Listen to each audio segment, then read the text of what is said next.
For ye chechiamo, ye mobibia akwaba, eba Montie adwumadie so ewo Owia television so ye stream live ewo ye social media handles ni nyina so oko Facebook ye Owia TV oko YouTube ye Owia TV official ena Owia TV ena oko TikTok so ye Owia TV official we ye awia dwumadie ya sese edifri awia no miensa edikusi eye nonsia yesi nkunya Ghana ho ye di Ghana ho nkomo ya toato adwene dia fa Ghana ho na ososo de wadwene onsusu yaba na ya hwese ye man no ebegina baabia ekron eno ntine ya tena se awie adwumade ye hyase na wotwe mu enra ena ye hyase ntie ne eye ye second edition ena ye de ebremwe bede ade na Yaw Boamah libia boga ene ye March bosome no ne da etoso miensa ene Tuesday okay kadi ma si ani a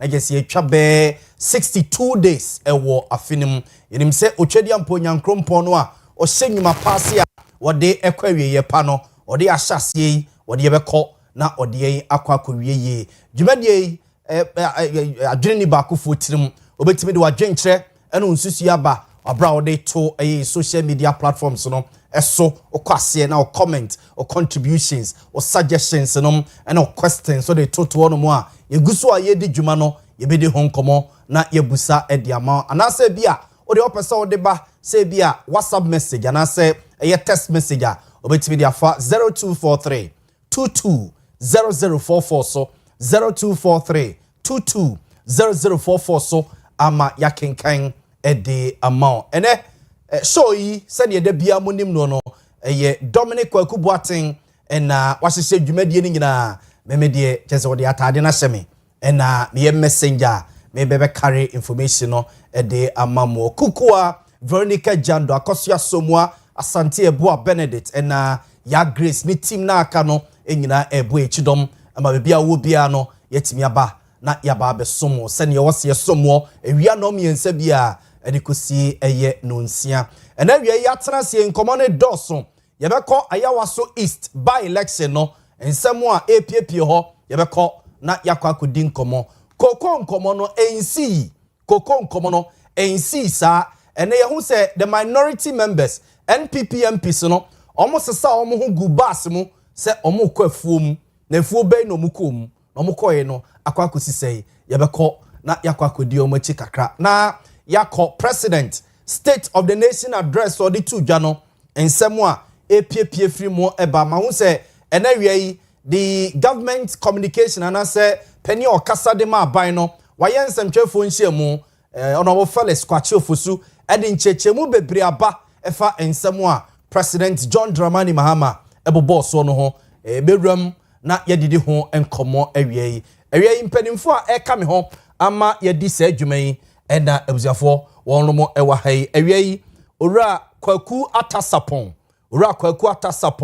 eye deputy Ashanti regional organizer NPP obejoini yen ewo efie ha sei sasoso ena ora Emmanuel Opoku Mensa eka NDC communication team ho like say government communication team no oka ho bi ono so ebejoini efie ha ena ora Sulemana Seidu eye general secretary edema People's National Party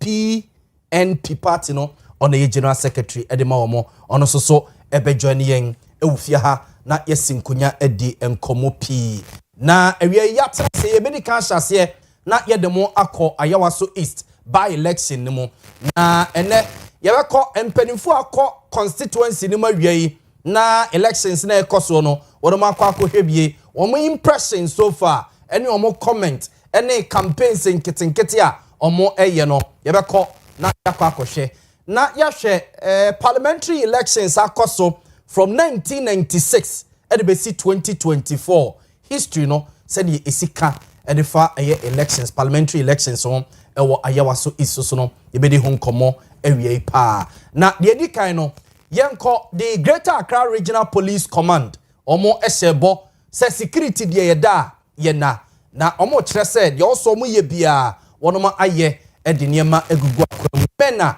esefata so omo do omo call various polling stations no and me anka mo say nipa eto aba ewo Ayawaso East enewie ene den eye nipa 49,966 nipa 49,966 no mo to aba ewo 113 polling stations omo to aba ewo 113 polling stations ewo eye constituency nim na Mame Juliana Obeng a okasa edema Greater Accra Regional Police Command no ene edi nkomo security arrangement o maye ene se ne nemasi eko yentie Juliana Obeng arrangement security do maye. So be reminded that we are not only here to protect voters, we are also here to protect other people who are not coming to vote but coming to have business or perform other activities in the constituency.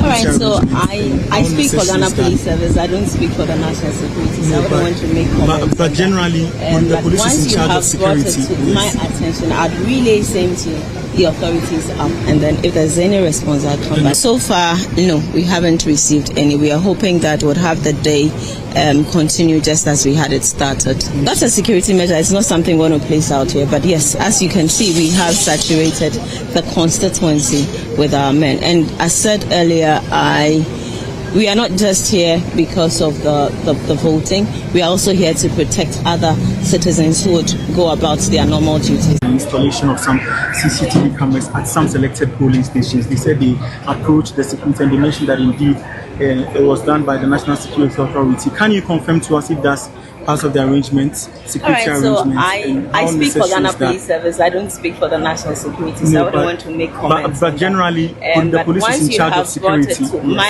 attention, I'd relay same to the authorities up, and then if there's any response, I'll come back. The police are aware that it's been done.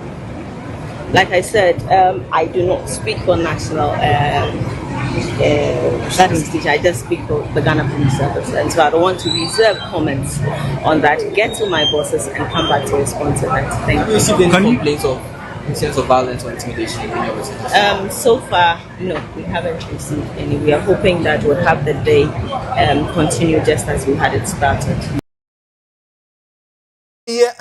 Penny or Casadema, the Greater Accra Regional Police Command, no, and yet in Juliana Obeng. And na ochichim na ishiwa na all touch it on adisia war Ayawaso East constituency nim complain say elections na eba no omoti kronim na omunim say CCTV cameras ebobobo krono emontene so but ade echi ne ama omako akoto aba no ade omo ye say ye the CCTV cameras abebobo kromo no mo bebrebe emom yam si wo mo kakra ntina adisia war Ayawaso East complaining ni manom ni ade say ade asem and na media no ebusa Juliana Obeng a okasa de Greater Accra Regional Police Command no sa nyembia CCTV cameras bebrebe no efrihin and omo che say national security for and be sa installation no na ono no on kasa mfama wonum age say the information no komo mo complaints eba efri adehye no honomo entiwe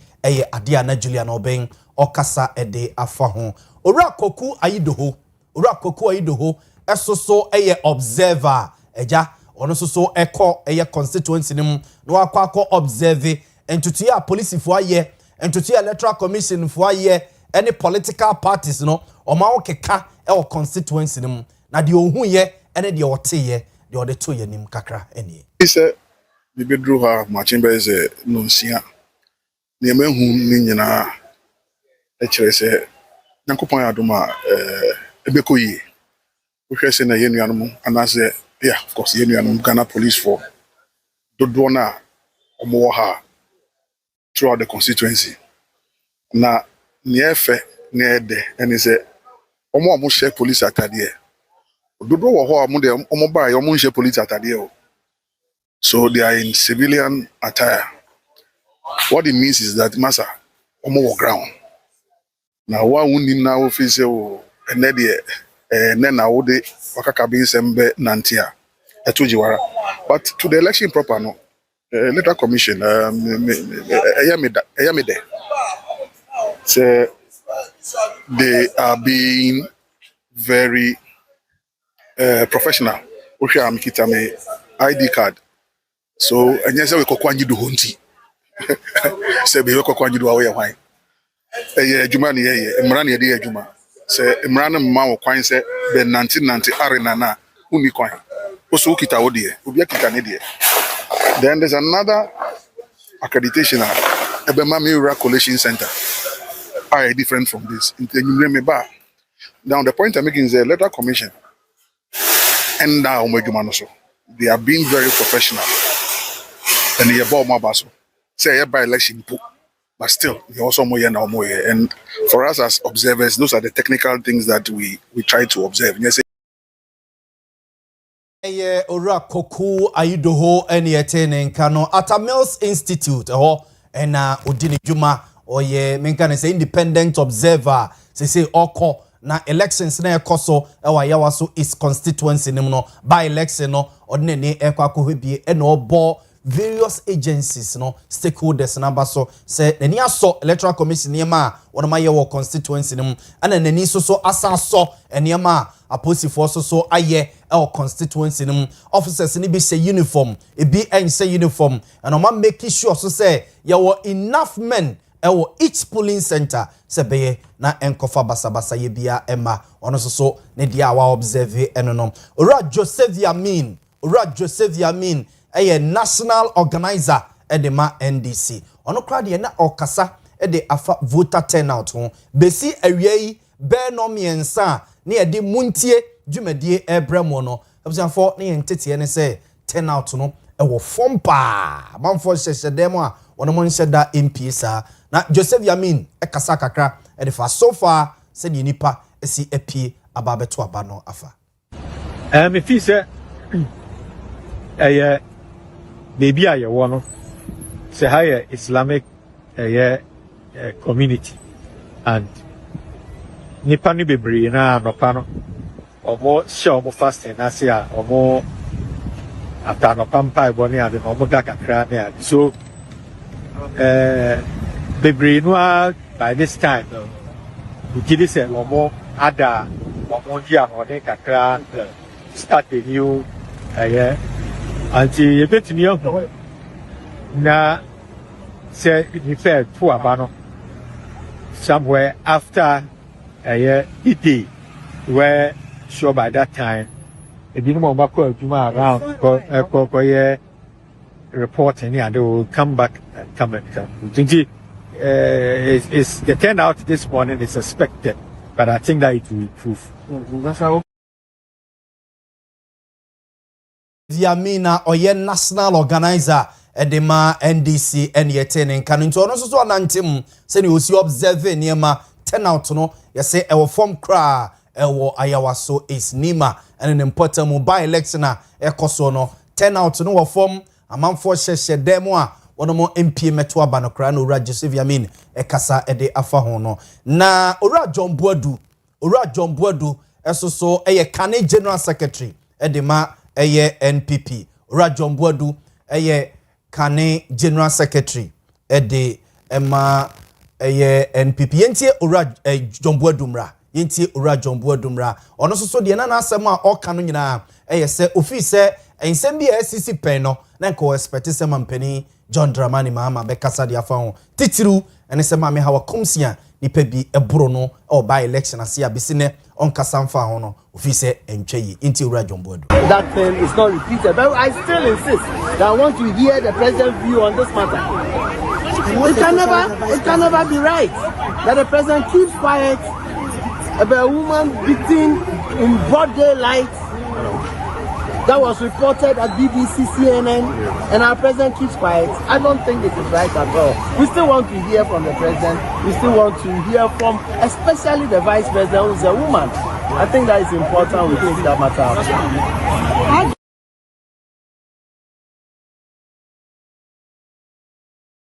General Secretary Edema NPP ena yetene kan enei open national chairman edi ewo NPP amanyuku nim enti okoko 19 mu kakra ena ono soso no de wa observe ne se ni usi hu ne mafa na ochechire mu enyo no ko hu se yewura boache ja ko akoho ene NPP mpanimfo pi akọ constituency nim ne nyina so omo kwa omo candidate se beye na obetime ede nkunim matese Alhaji Ramin Alhaji Muhammad Ramin ewo ahomano so on ye NDC Ayawaso East constituency chairman.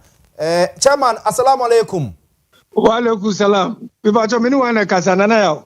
Wone Yaw Boamah na ekase. Yaw Boamah MCC Ochiao Abdul Gani Hosi Ochiao. Yo se mejene so. Alhaji na bibia boko de so far so good na ewo Ayawaso. Oh, so far so good. Bibia boko, so far so good.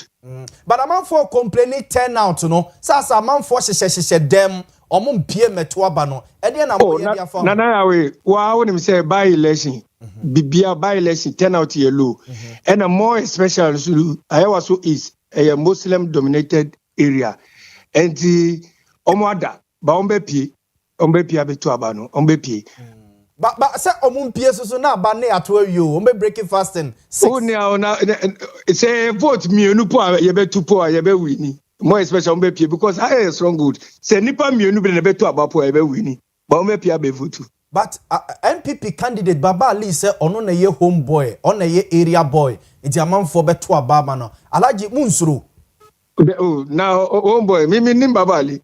Ono she tokro bi wo fofo me nim no po. Me bisa obi a ye umi onima, me bibia wonima. Up to na me ko school wonima, me bibia wonima. And it's not about homeboy wonfa. Tell Baba Jamal say homeboy. Baba Jamal edi ni ba nima so no say 13 years na edi ni ba nima. Iti na yese we no akoye homeboys mi no e no more contest. Baby I adru enye homeboy asem na yepe development. Wow. The obe bo amanfo the odi development beba na yepe wonima. And among all the aspirants no, you know Baba Jamal stands more than them. Okay. So But Alhaji amanfo say asem more NDC for no kra mo nye interested in this seat because mo campaign ne asem mo keka no e wo form sanity. Hey, any interest? Bia nipa waka no dey why mistake. Hey, now aba ya kwako to general chairman aba general secretary obi aba na any interest. Hey, you interest pa. Pa. Alhaji amanfo say president amaho, vice president amaho. Inti ebitima ba say. Chief of staff aba. Okay. Chief of staff aba just Sunday we are chief of staff for Chrome. Okay. Yeni nenam bibia getos bibia eyas bibia. Okay. Yes. Okay. Inti mo de say nipa 3 kra na be ba bonti aba beto aba kwambia so NDC be wini. Te nipa 3 beto aba no a ye NDC benya 2.5, MP benya half. Say nipa 3 pie beto aba na NDC benya 2.5, NPP benya half. And MPP benya half. That's right. Na muamu nua na oko independent candidate no Omaru Sanda no ono so hamo kakra.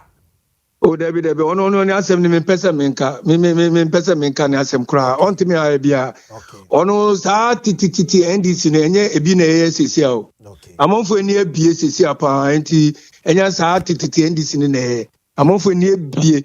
We are talking about issues, development, infrastructure. Enya sa titi NDC na asem ono me pesa menka na asem why me pacho. Matiase Alhaji to de yesen last days are dangerous akabe 2 hours ene kakra na elections ne kwawie nti ma menyawo na kwaye last minute ayi ene manti ya tu ya ye besa ba ho why matimi da wasepa Alhaji da se for we constituency chairman ma NDC ewo Ayawaso East Mpesuano so ena yene no akwakode enkomo no na meyema mo hunu candidate nipa omo contest nipa contest ne ye 5 omo ye 5 ena contest Owia Baba Jamal ejina de ama NDC ho momonitu Baba Jamal ye former MP wa Kwetia ena nanu ya mampeni John Dramani mama ba ye oye no Ghana's High Commissioner a okosi Ghana bayanem ewo Nigeria enu free honum emra MP no efiri mu January num no obaye be contest primaries ena odi nkunim na Owia Baba Jamal ojina de ama NDC okoye okoto na bawie no oni media ne kasa kakra. You all know that this has not been planned. Okay, great. I'm very grateful to all of you for your participation and coverage. You all know that this has not been an easy process for me, starting from the day of the primaries through to the voting today. but I give thanks to Almighty Allah for taking me through to this point. So far, I've been to several polling stations. The process has been very, very peaceful. We commend the police for taking good care of the process.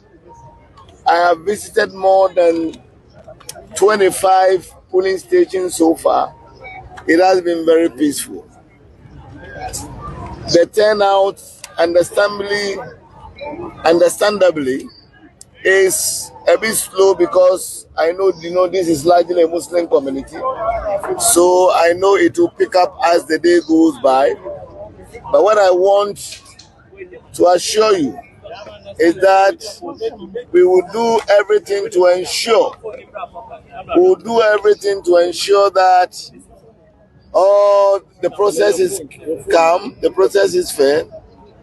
I've already advised all my supporters to stay calm and also be law-abiding. We want to see a peaceful process. We want to see a peaceful election. We pray that Almighty Allah in this month of Ramadan will ensure that we have a peaceful process. It is God that makes kings. My prayer is that if God is doing his king, God will remember me in his blessings. Yes. And let me Yama NDC Ayawaso is by election yenemo kasei ekoso den ewo ni mankra pumpene mantemum eno no Ora Ibrahim Idrisu esoso ejina de ama LPG Kofi Akpalu ne party no Ora Ibrahim Idrisu ene ejina de ama wonum eye Mohammed Umaru Sanda eye independent candidate no na owo isim ewa Ayawaso iso no mo no so omne na anye ne ye ni ade nti wafirim to oko independent ono so eno no ena Ora David Kano esoso ekose independent yo gina ediama NPP eye Ora Baba Yusuf Ali na oye constituency secretary edima NPP ewo empesua no so na okoto na bawie ye no one media ne di nkomo na inkuti Baba Ali kakra. Let's wait till 5 p.m. The seat will change hands. Ayawaso will be blue. Inshallah. So the youth watching you currently on TV that are yet to exercise their franchise, what are you telling them? They should vote for me. They should all come out and vote and join the winning team.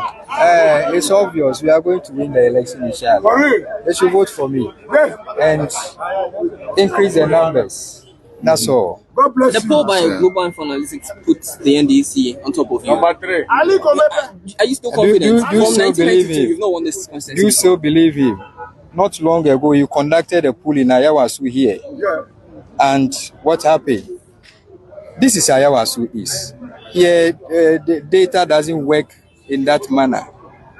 What is happening currently on the grounds will prove that his data is clearly wrong. So let's wait and see. Yes, I believe. That's your 10. Sure. You believe? You don't believe it, because you have been to the ground. When it's 8 p.m., come and look for me. What do you make of the electoral process so far? Very smooth. Have you recorded any incidents of violence, of gift giving, given how these by-elections? From the other side, I heard people saying. You heard reports of this? People saying something of that sort. Yes. But you haven't seen it. But they have a record. But you not long ago in their primaries, it happened. So if it's happening, you're not scared to sway them. No. Okay. People are ready to change. Okay. And so Ghanaians, this is the man that says that. Ora Baba Yusuf Ali na oye constituency secretary ema NPP wo Ayawaso East constituency nim ono na party na anko primaries NPP for anko primaries so mo tena se no ena omo hu se da bi omo eco primaries e bi ebe ha adwene bre no so tia ena omo eform constituency secretary so omo candidate omo ede no eba nto no ena ejina ede ama NPP ewo constituency nim for afei Yanshe vote pattern free 1996 ede eba sane ye to aba oko Ayawaso East this year no esi eto omo aba efa yanshe kakra ewo constituency nim yenhwe kakra na yenhwe sene omo isi eto omo abafa ewo ehonum yenhwe sene omo si eto omo abafa ejemsanfo se obehwa 1996 Ghana ye started ye party democracy no ye started in 1992 oni to assess abre no MPP for yo mo ho yenko nti ekoye NDC nko a eda eko eye emrasebege fiem sabre no opani ogina edema NDC eye Owura Farouk Brahima na ogina ye edema NDC ena NPP so Owura Yusuf Kwame Nkrumah ene gina ye edema NPP it is already graph here eda eye o screen yiso a green no eye NDC ena blue no eye NPP green no eye NDC ena blue no eye NPP inti NDC candidate a omode ne call ya ye friend no eye Farouk Brahima no onya 45,605 votes 45,605 votes 1996 so ena NPP ni Yusuf Kwame Nkrumah enya eye 21,841 na just all the percentage mo NDC enya eye 42.70% ena NPP enya 20.50%. It way eye 1992 parliamentary elections a ekoso ewo Ayawaso East constituency no emu enno no yefamo enko eye 2000 elections no yefamo enko 2000 elections no 2000 elections no ebzafo yefamo enko enti oko 2000 elections no mususu a ebzafo say ena ekokoye edika mahuno se NPP eye blue color no ena NDC eye green color no but 2000 elections no eye very close pa ewo elections no kaigno so say 2000 elections no ena de NPP eba bemu kane NPP first elections a wono mo ewi ni ye started eja ye party democracy ne wan kadmami kabi 92 no edeba no na 2000 elections no ena de NPP eba bemu mampeni dada eye kofo na 2000 okwa Ayawaso Easter openi ogina edema NDC eye Dr. Mustafa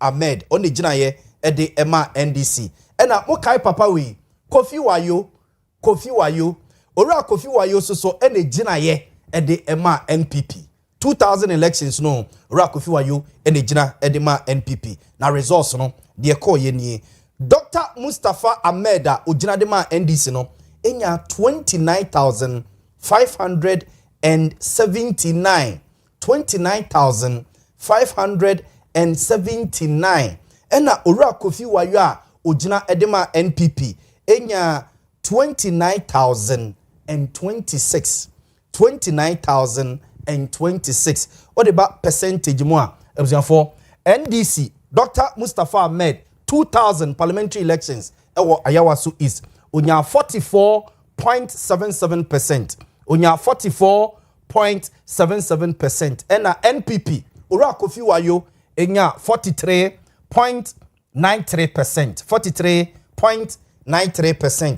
enti se otiti free mu a na ke se 2000 no Dr. Mustafa Ahmed owini seat no ma NDC no ebusafo or the bare 500 votes per 1 2 3 4 5 6 7 8 9 10 500 ena odi wini seat no ema NDC ewo eye ehonom ene honsem eno no eno so honsem eno na fei yemfamo enko 2004 yenko 2004 na yenko hwe sene ehososo esi ekoye yenko 2004 na yenko hwe sene ehoso esi ekoye good 2004 parliamentary elections in the 2004 so no abusiafo say na graph no etie na Dr. Mustafa Ahmed Kronoa ena NDC esaso edine baye Dr. Mustafa Ahmed Kronoa ena NDC esaso edine baye owini na ode 49,354 Unya vote no 49,354 representing 56.15%. Representing 56.15%. Ena NPP nina ujina yeno Dada Braima esoso enya 34,453. 34,453 representing 39%. 39%.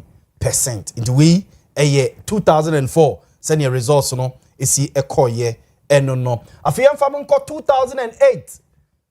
2008 yanko 2008 na yanko hwesene results no parliamentary isi ekoye eho ene ye focus no ekoye parliamentary nkoa ni nyina eye because of by election na baso no 2008 so no Dr. Mustafa Ahmed Kronoa NNDC esaso edene baye owini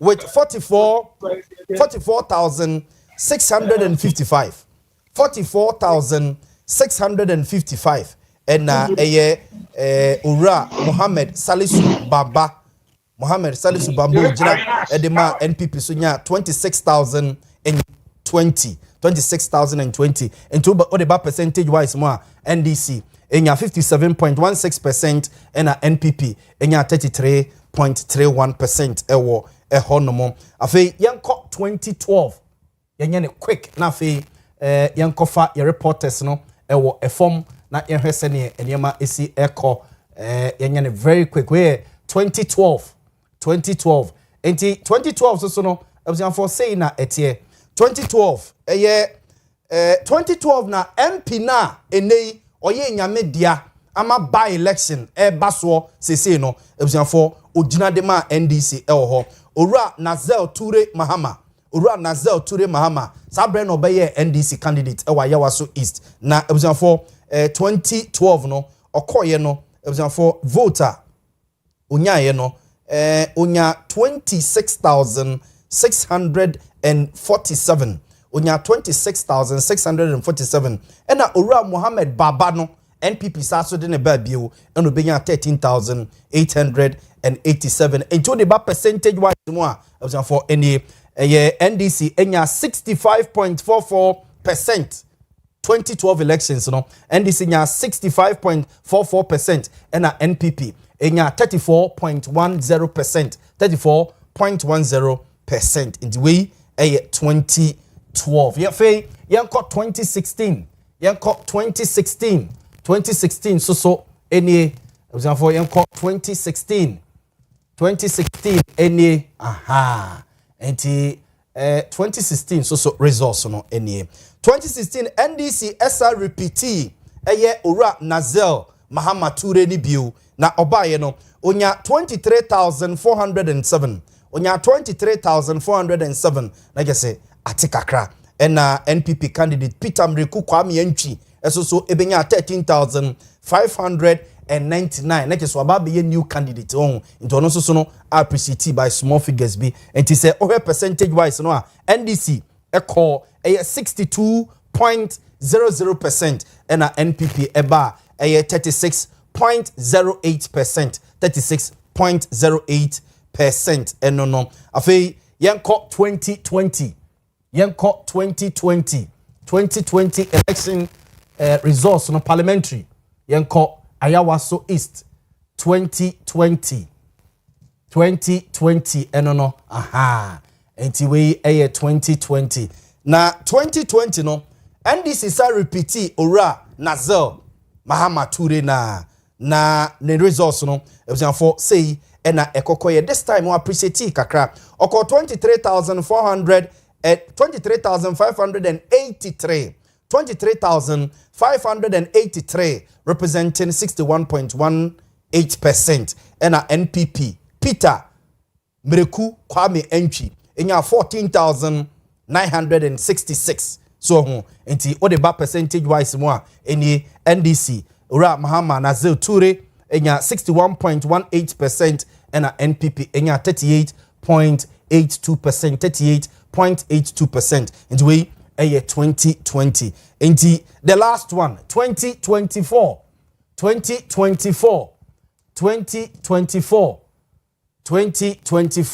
aha for 2024 ena MP ne eba ya wentimi anko enwia ene bamawu ede ne nsanyunwunu ato no so 2024 NDC enya 22,139 NPP so enya 9,110 into the ba percentage wise amount for say 2024 elections no and na tsunami no so hu na just say edi amount for econo na amount for fi say nipa abe fed up with MPP for hu aba be Ghana for hi enti sa tsunami no wa hu nya dini kese bia no na de obekọ enti okọ ayawa so Easter NDC enya 71.00% and MPP enya 29.00%. Inti o share final graph no vote trend ya was for say na etie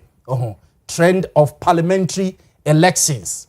So trend of parliamentary elections ayawa so Easter was for say na etie inti blue color way no NPP. So na just a 10 bia from 1996 2000, 2004, 2008, 2012, 2016, 2020, 2024. So blue no omone na masia ha says na masia says 2000 and akofi wayo ede omo ba soro kakra. So ene NDC ebe share kakra but omantimi anyi seat no na NDC so anenam soro sa enti eka bi chiro se ayawa so is constituency no constituency NDC for dia.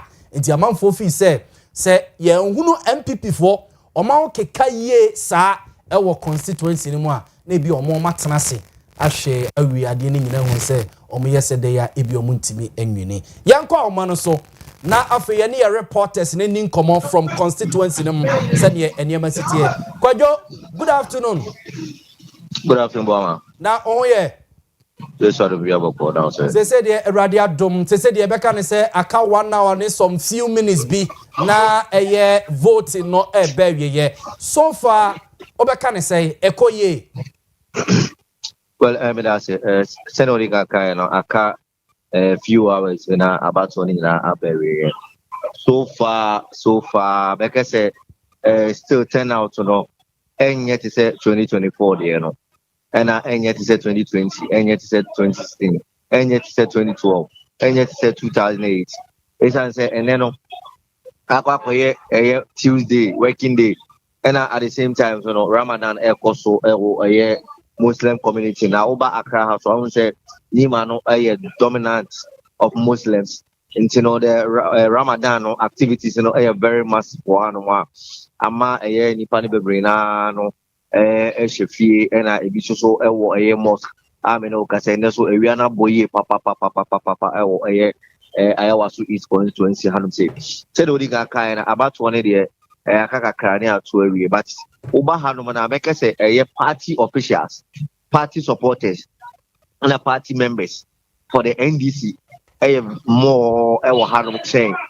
Or more air to abano on 24 air to abano because those regional officers are 100 or those was also national officers and I have party supporters from various constituencies now. Omabeguana, I say Omodos cry chain, Timemupone to about polling stations.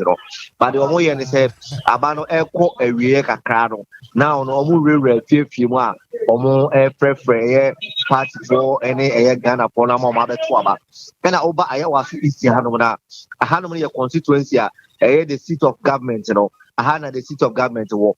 And in Jubilee House, Ayawa East, and in one more a Jubilee House or more one of presidential staffers, any government machinery, you know, Dodona Ababa Guhanuma, or more Boise or mobile mobilization, Ama about to let me apostle into Badia V8 in government pickups in and you know a dear him papa regional minister and then call for various MCs any a akrame your omunina by center ha omunina boa with the mobilization in Senegal voting party you know abano bet me appreciative vote you know it's as one opposition for money 50 kwoti mu kasa asemo mo kan se mo pese abato no mu so mo wini mo sit but mo no pese vote no appreciation no ekoso no mu se ni ma no popular at the same time mo candidate no so ye popular wa nti uba dia Boamah make say about one there bibia e koso bibia e come but turnout no and very low.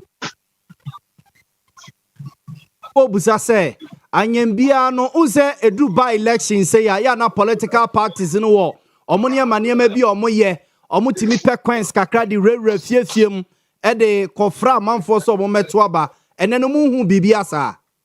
Oh, anopa no de komo bebre koso na party for no hwe say like 10 out no low no true baby no mo say no constituency ni bebre no to demand say like omo bibia san omo baba beto.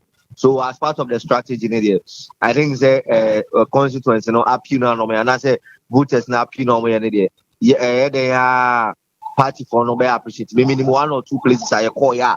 Yankasa made many who be ana national officer be ana many namono. Ono atu nkutukuma oma boys niska or sha omo emo ko police station ekoto aba na me wo bi sa so na enkomo so akoso say aba no mo hwe na enye yo mo wre afiefie no mo kokọ mo emo mo meto say wontimi nko fiem so kokọ obi aba na beto aba wa bra woni ne nkasa ema na kuma to ne man sana wa ba nti sa nkomo no akoso wo ho no eno nti na me ka che o se si ame no kasa no government machinery no aba be gu hanu a from Jubilee House no ma be gu hanu na operations ni gu so a koso wo hanu a me no kasa si ame no kasa MPP for no from Jombo do our Kumse Boache Jakon Salam Mustafa Aziz Futa name them omo nyina backgrounds and but omo ba nyina say omo ba e be observe because omo say election there is no way some candidate in be winning but omo ba no omo so aba be hu say omo so no omo ba election be say be ya dachi bia no omo so kwa election that party for so akai omo hu say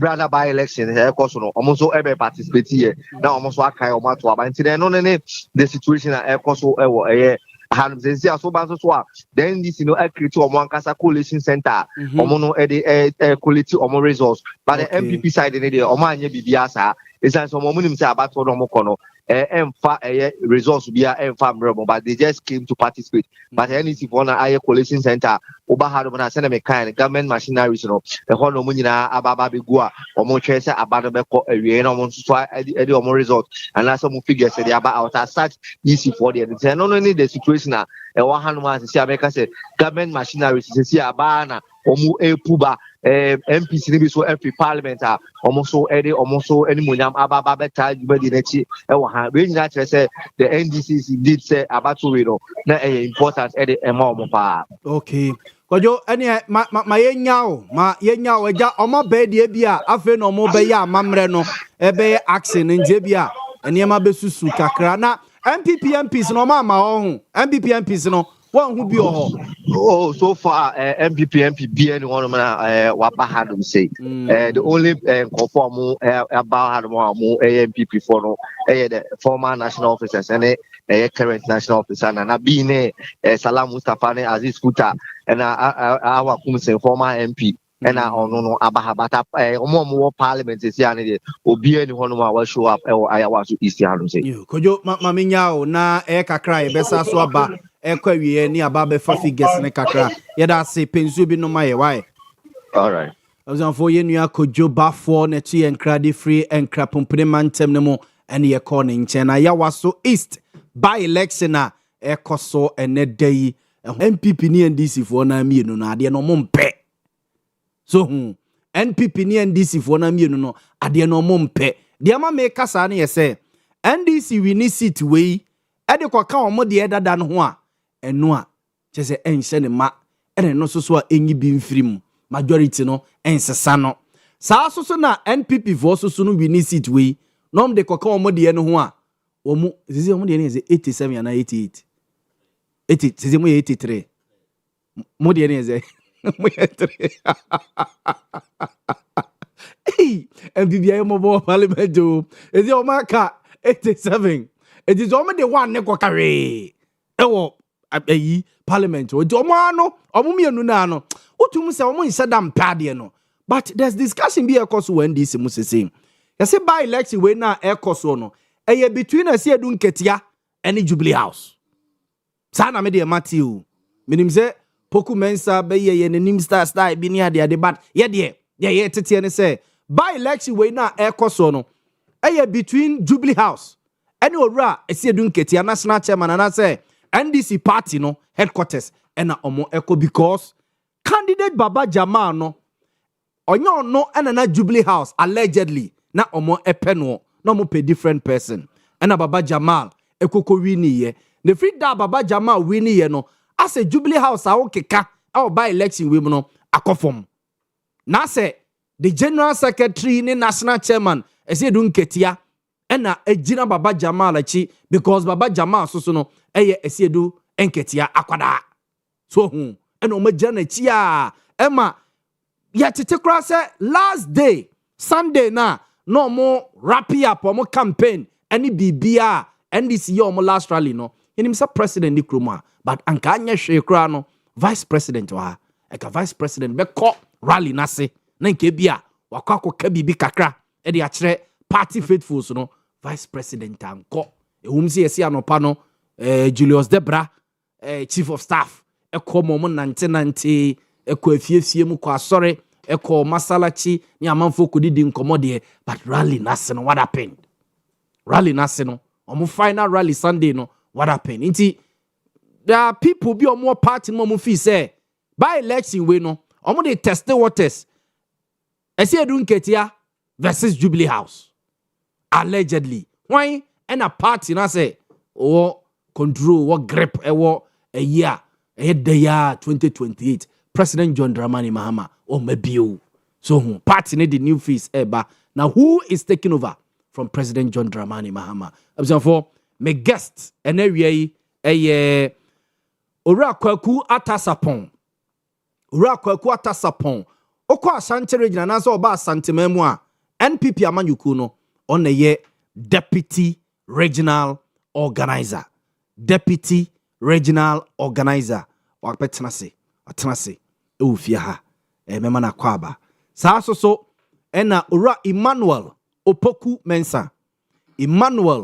Mensa esoso eye a leading member of NDC ewa Asante Mantamase osaso ka government communication team ono so atenase ewufia ye hwe ni mu se Sulemana Seidu General Secretary Edema People's National Party. Among for the name party papa ba me kaimo. Woman be a friend Janet Nabila. PNC on the beye obey General Secretary kute mu de beye National Chairperson krania dede. Edu be bi no na ba be party no kra. Party no na gina no semra be dan mo na mo ekoye no na ja kikiri bi ba no te no kote eye People's National Party. A friend is a PNP. The General Secretary ene Owia Sulemana Seidu. Ye hwe ni mu so no so ebe join you ofia na ye din komo my men. Eye seated my mom akwaba. Kwaku afisi apa? Yeah, I think komo to me. Enkomo bebre wo dem. What's ye different ho? Oh. Be timi ni adaje o. Ne fie boko. Onyame adom. MPP mu boko. Onyame adom. Regional level Asante Mantema se bibia e fine. Bibia adom. Ze say they want to me on Kobio, my own so a campaign. Now no me follow no. Is it Western of an answer Bonahafo? Yeah, man, no call Bono is Bono. Yes, na me follow no ho na Bono. Ne kwa hafo. Na mkwa hafo we Western North. Yes, but all can say people should judge him by na ho keka na ho den the competences enye brofo ono kan say asem no. Yes. And a week we so call Western region, Central region, and now we or vote annuity. Okay. So far Aka Central, Aka Eastern, Greater Accra, and the 5 northern regions. The problems in there. Abe some but no be September was a day. And I guess 7 was a bow. NDC presidential primaries next year some more. That is an for your work on only be a thank you. You can't be PSM. To say I grown in parameters in I had the crop. Inti say metuno next year or metuno December na me starting and then na me ye na nyahwe ya o ya nyahwe. Okay, mate. Na go deputy organizer ni biem. Oh deputy. Unko biem. Say no. Uncontested position bia or region mu biem. Nye police station kran we and nye constituency. Omo baba to regional elections no. Election dynamics so the 2 minutes be accredited me assisa. Matthias. And politician, you never say never. Okay. So I'm just keeping the space, watching how things will go. Okay. But he be a nomination, we have a lot to say. Matthias. That was I'm a deputy regional organizer. Yes. Yes, when I'm fire Juma. Ti say we seek elections. Juma me no ye na se bebu ho akonta. No be e hu say Juma no say ne ye no. So I say. Let's give time some time. Time near pregnant oh. Yeah. But I mean kasa when for the first time ne tie kasa ne nkasa. Said minimum your pokumensa. If a classic constituency. When you move Asante Achem. Yes. Asante Achem no. Agogo meboa. No pokumensa way back. Mumi enu nyina. Way back. Yes, as we are moving to Bisano on several platforms and don't cry no me happy sort here. Okay. Because I did be ha met him the mia obia. On me bu. Why you no?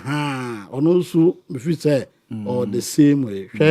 My deputy organizer for they call 8 years. Okay. Do you know say organizers platform regional organizer create and 7 years in main course of that. Environmental also that. So let's give time. Mate sankomo we ebedi. And I say only original organizer Francois Monya fine me boa.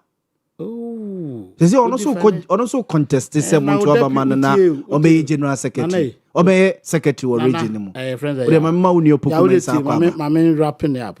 O deputy. Odo be two platforms o kra wanye. Na me let be do ho na me ho ye hindi ade bebre me. Say be a platform maybe a next why ma. Platform offend more than 900 What's a platform? So let's give time some time. I say udia oh. Oh me ni ya but nkrofo bi o ha nipa bone pa so mo ma but o mo na ma bonten a o mo obi ehu so mo ye. Why no? Francois. Me ha me mo obi ade. O organizer na o deputy no. Na o deputize no. Say nipa bi wo ho a. Nipa bone pa. Jama won to me problem or war region when ne finipa. If you why Francois na. Me see efri nipa. Efri why Francois. About oh yeah party officer. Now she opokumen za ya mamenya madwuma. Bedu election no secure election. And I'm ya nwane de aseche. Adwuma no se ma wonye. But on kwala so twa the best so and so. Nti adwuma no de he na wo ya wo best no. You have a lot to say. Only Francois Ade. Oh, she knew her, but say we want better at the papa for the party. You can't work with hypocrites. Sa party ni debiana, Monsieur Poko and me in the shoe, my pepper home, when one my son and men and mimia. Now, why would you not want to do him so quite dear? Master, dear, do now brass a beam a juma. Bakwa kuzenke senka sankomo we nyina nkaba na mo di awie party ne fi say mo di sankomo we nyina awie free me di ase afi na wo be free wo di ase yes to mo say be hono party ne mo bi no but we want the delegates who go and choose leaders to give us good leaders. Matthias mama Emmanuel Pokumensa so kwaba obogu now here now no that last Friday the Asia stadium no yes. Super Zonas yes NFL yes Monday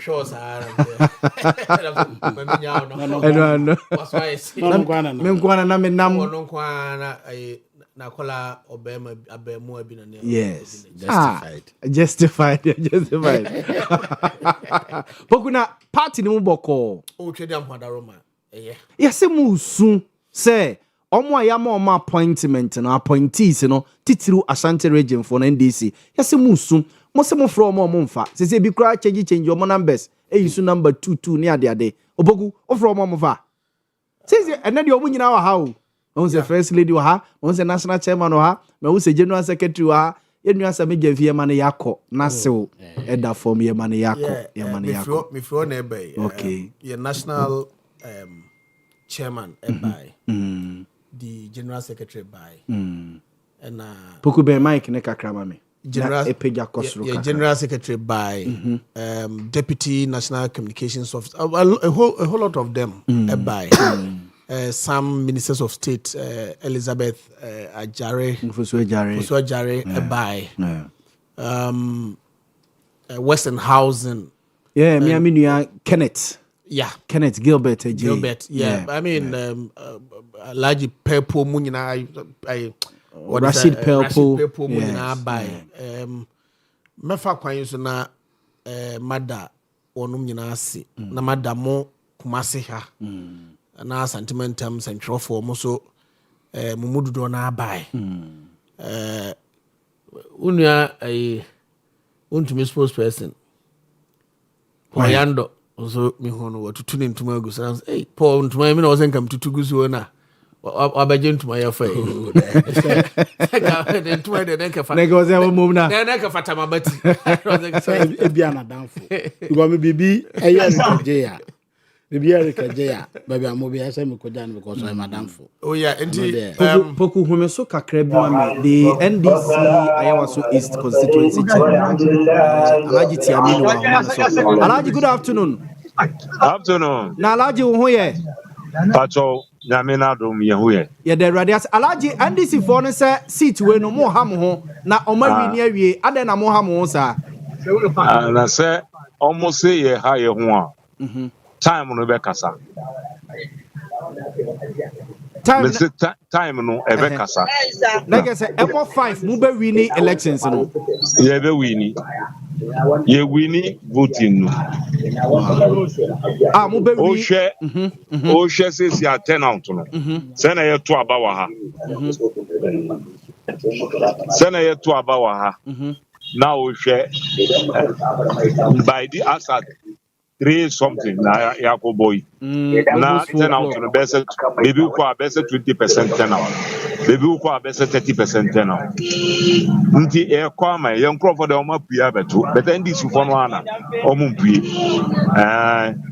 because ye to aba primary keke na mu chiche mutu mumma nipa ba ko best 10,000 unu se voters na o mu wo no o mu hwe o mu hu na mu ye nti omo decide no be punish omo pa the about one the MPP na be wi eji odi office mo nkrofo ni nyina pia ba beto aba na NDC fo no mom na ya nkrofo apue omo apue pa okay but ya tese ministers ni bebre aba MPs na NDC MPs ni bebre abegu munsuro MPs any NDC DCs constituency executives any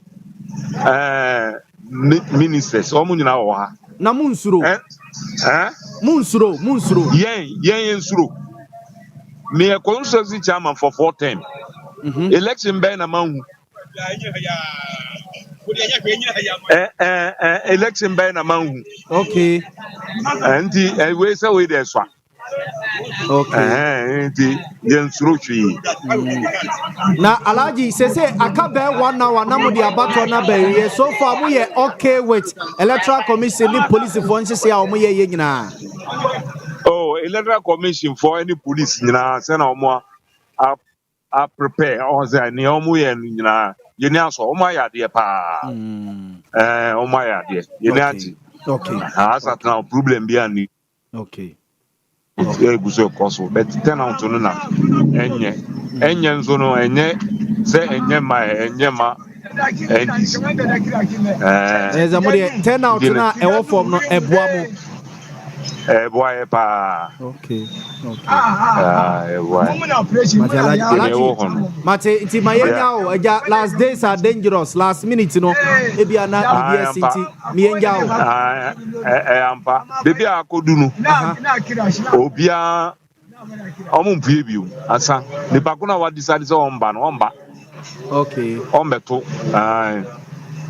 na ebi obi fa che di sika komo mamamfo antimi nse so madwene mo mpie ma ni pakuna se o krampo a na obi hunu na wa kofre no Ebia wa twini mu akọ bibi a okodi no.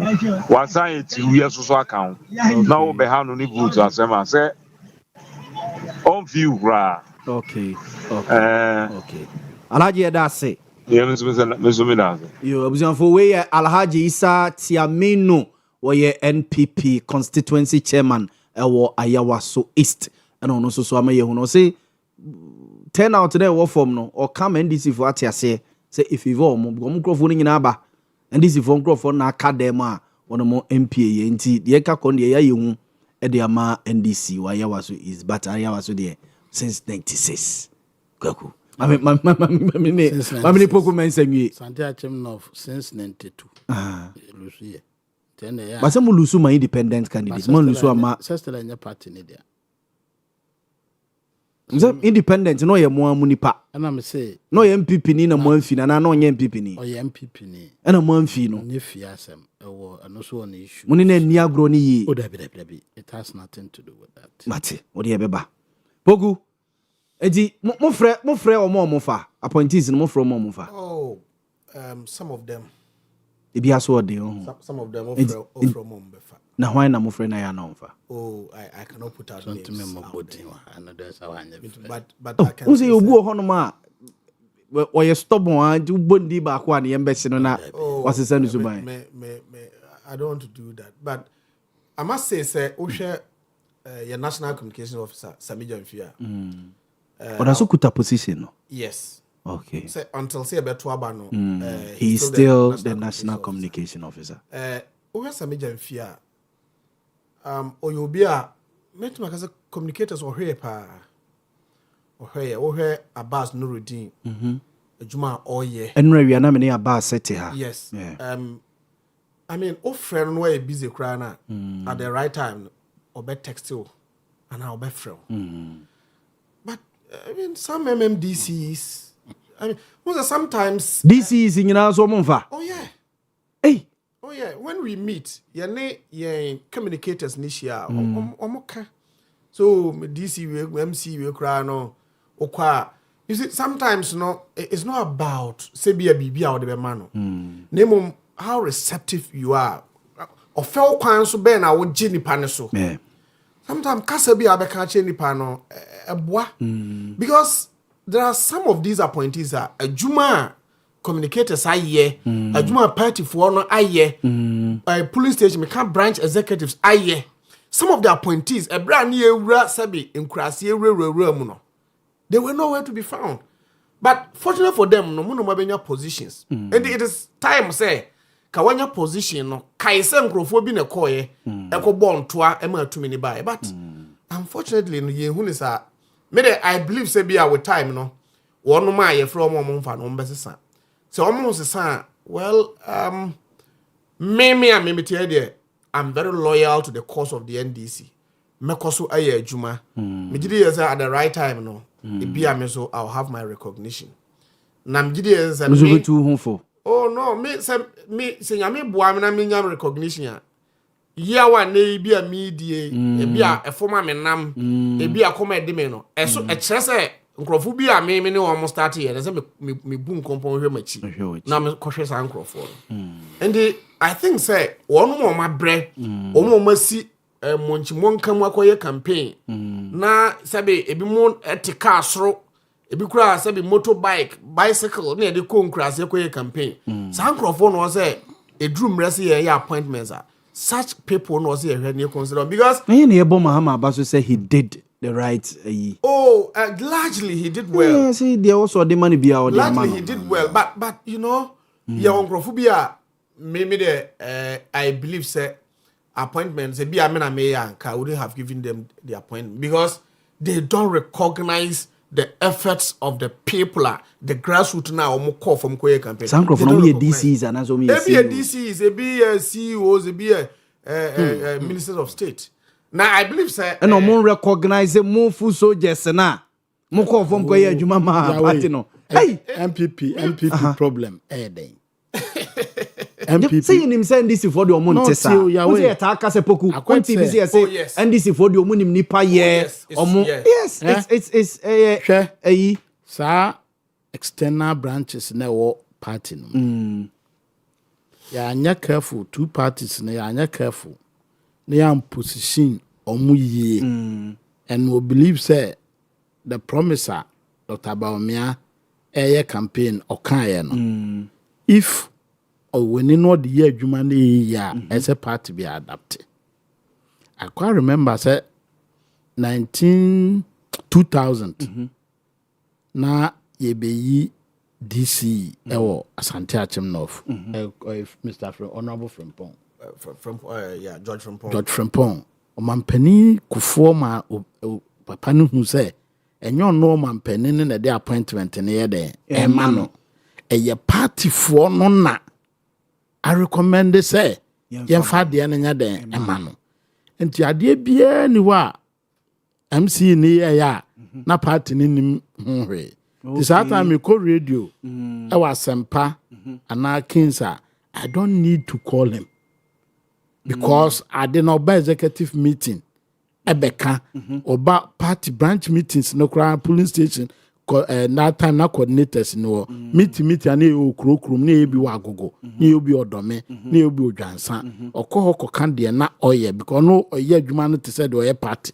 okay na boga fo yi na say boga fo enfo mu medidc pogu boga ni ya me kan boga enye boga nye do bi ofi abrochira ba wo e wo bi o wa we DC a constituency no kra ka so onimu 10 polling stations are onim 10 towns or as police say town nkro 10 onim ewo district na wo di DC o say o ye adwuma na mo consider the obi as DC o ye adwuma ye misa godfather any no correct power bar e be bisa godfather and tell no ametie obi expression wo afidie bi so was both MPP and DC as ye power ya boy edua ya nom bibi na nyansan ye de na yera mate because me feel say na say me obokumensa me friend am bisa say Charlie ti do ye nyina at least then because on Crawford they are looking up to him oh yes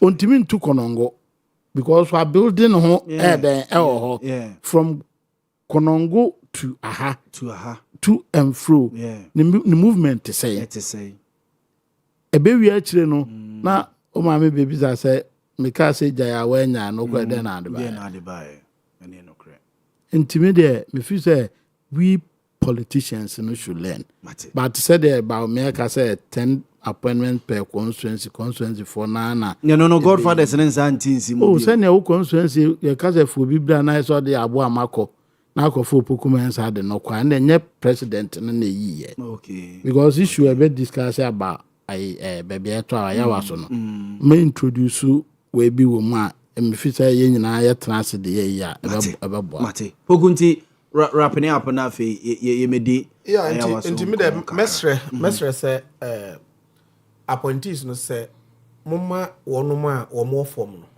no me say I understand politics me say wa ma me hwe a enhame me gidi say me da me ye adwuma no me say e den ya that one day me didi but you bia na dwen say me dwen no you bia na beti ase o dey say sabe me wo we me you bia there's me wo a lot of people who look up to me oh yeah and sometimes be am here no pokunti wo kokuma se bay wo fa ha anaju da suom ne yi awa nya hwe na se ne aba ye toma okra no emfa so ni so the next time no kra no se me ka se beto aba mind this obeka so omba the o me toma o de na nya ye na brem bi di and so woman so o dan some of us no so woman to a part ne nya pa ye nya pa wa o ye DC wa o ye minister o ni ada minister CEO I mean so a ball and the message said the wo ye aboa party ba no it will trickle down because I mean say me ebida me botoma e na obi a ono dan me no busame a menya bia ma no no busame nam se menya bia was no obi a waban aba pa na so obi a da bia kwatre kwa ya na no say na say ne aba etoma mkra mfa so ni so I think say the appointees no say mo hwe na mo bu nkompo hwe mo say wonu a omudi mo achi a omo bo ntoa no omo mo ye adwuma ma party no edien na mo ya aboa wo no okay said e be ya omo so no enkrofo bi omo die omo no omo because for example say bia yes protocol who protocol we cannot cancel it out I mean for example say bia me ba epe ebia school placement na me party wa ban mu na ma ana me sister bi ba ana me wofa bi ba na say opoku man to me anya o make say sabi yes me useless ade na omo boy MPP for so born e bi cause of west is happening west do be out to me friend kwaku atasapon da central gina deputy organizer na me fro say me ofa se kwaku da me srew prempe o de prempe no kura nyeye kura de pay what the me ba me friend no me enyo no na mo yede me ne kwasi kwati ne fra sante achim oye PRO Ministry of Education. So ma me bibi so no nam de be ma no o de ma na no aka cho se ade ne ho asem aye din o ba wo bete no no akwaya ma obi because oye adwuma ne nyina no or ICT eno nim se dole okaso pasante achim sita me hu adwuma wa your constituency wa esa me support no eni ti sa de a onye ma office oye mi o ba me followers a me wa me nti no mo je party ni di no ubuo mabe Matiase and now say Ghana MPP NDC nipa Ghana for na egumo oh yeah and behavior no dodo na no yaye enye same a yaye almost the same okay who say obi ko ka say omoton slot onya issue yeah opa yani Anita Disoso man kura ni Anita Disoso di nkomo ofia on asem ko kan so fi say some of the appointees ne omo pa yaban ne mu sese no NDC ni momo ena party ne susu ni momo omo ni bebi omo free omo ekoye end amanfo oton as amanfo diska je certain yama bi omo fi say no na wa ma opoku control konongo wa ma mujit organizer control konongo wa ma the constituency chairman control konongo na bia musuma ban power menya control asante achim nofa na manfa bi ama min crofo mu di wachi hu se ya edu election ahwa na akofre no because slot na o ton fi akra no nipa na oto na ne papa ne ma me disika na to e o it's true and this ebia o pe boys o makoye party adwuma na afre na obi ka se na onya na ye fa police na boka to se mitua 40,000 ke adwuma no nye mate pokunti ye mfa nkomo no na o general secretary say dun ketia na so Julius Debra NDC en ko fa sem bianche for now no poku ni nimbe bi e odi agrofa for now o de ne fa esedun ketia wa na so de fa Julius for now no o mami hu na be hu say the church no be bi adefine for define for now no yes so the first esedun ketia ho ba general so no DC no me de man no nti wa ya wie ya kan so akodi DC ne de wa agogo kra mfa no cry no me kwata view no o ka say DC ye de ma general asedun ketia me na onya adwen I don't think so na on need to miss also initially that was the perception but later no I mean the president did his own appointment. Oh sir. Yeah, the president did. So omote committee the not one. And the net one was chairman. And no yeah ni no call district na regions ni yeah interviews ni nyina. No they original interviews. Yes. Na people were raising issues. And a president yes so Accra and they should go to Accra. Yes. And I said me kai ke media ne pa Zubane ayi. But I no cry no enye necessarily I said Dunkatiankwan and he was part of the committee. Okay. And the said Dunkatiankwan did not have the power to say kwakwata ne mfa ne nko ne mfa nanaya enko that is not bad. Na chama influence. Influence but he is not the committee. He is only a part of the committee. Matthias. But I mean as I said me Julius and as I for now officially no wonum bia and declare more intention officially say on be contest for the winning team me name which of them I support. Bako ko thank you to Bako so ko work. Mo nkura say Saturday you advertise a chief of staff the say obetretre na pomu kakra. Oh but me there I'll go for Obia me there is competent enough. Obia oye overly he will be overly accepted by the generality of the people, not necessarily NDC for, because abani ekoto no enye NDC for nkwan betu ma NDC awe ne pa. No, correct. And they will look for obia meji as a generally no or broader, you know, spectrum of acceptance within the Ghanaian community. I serve the NDC. I don't serve any individual within the party. I don't serve Sebi Obuazo, a leader be a mimiful Sebia.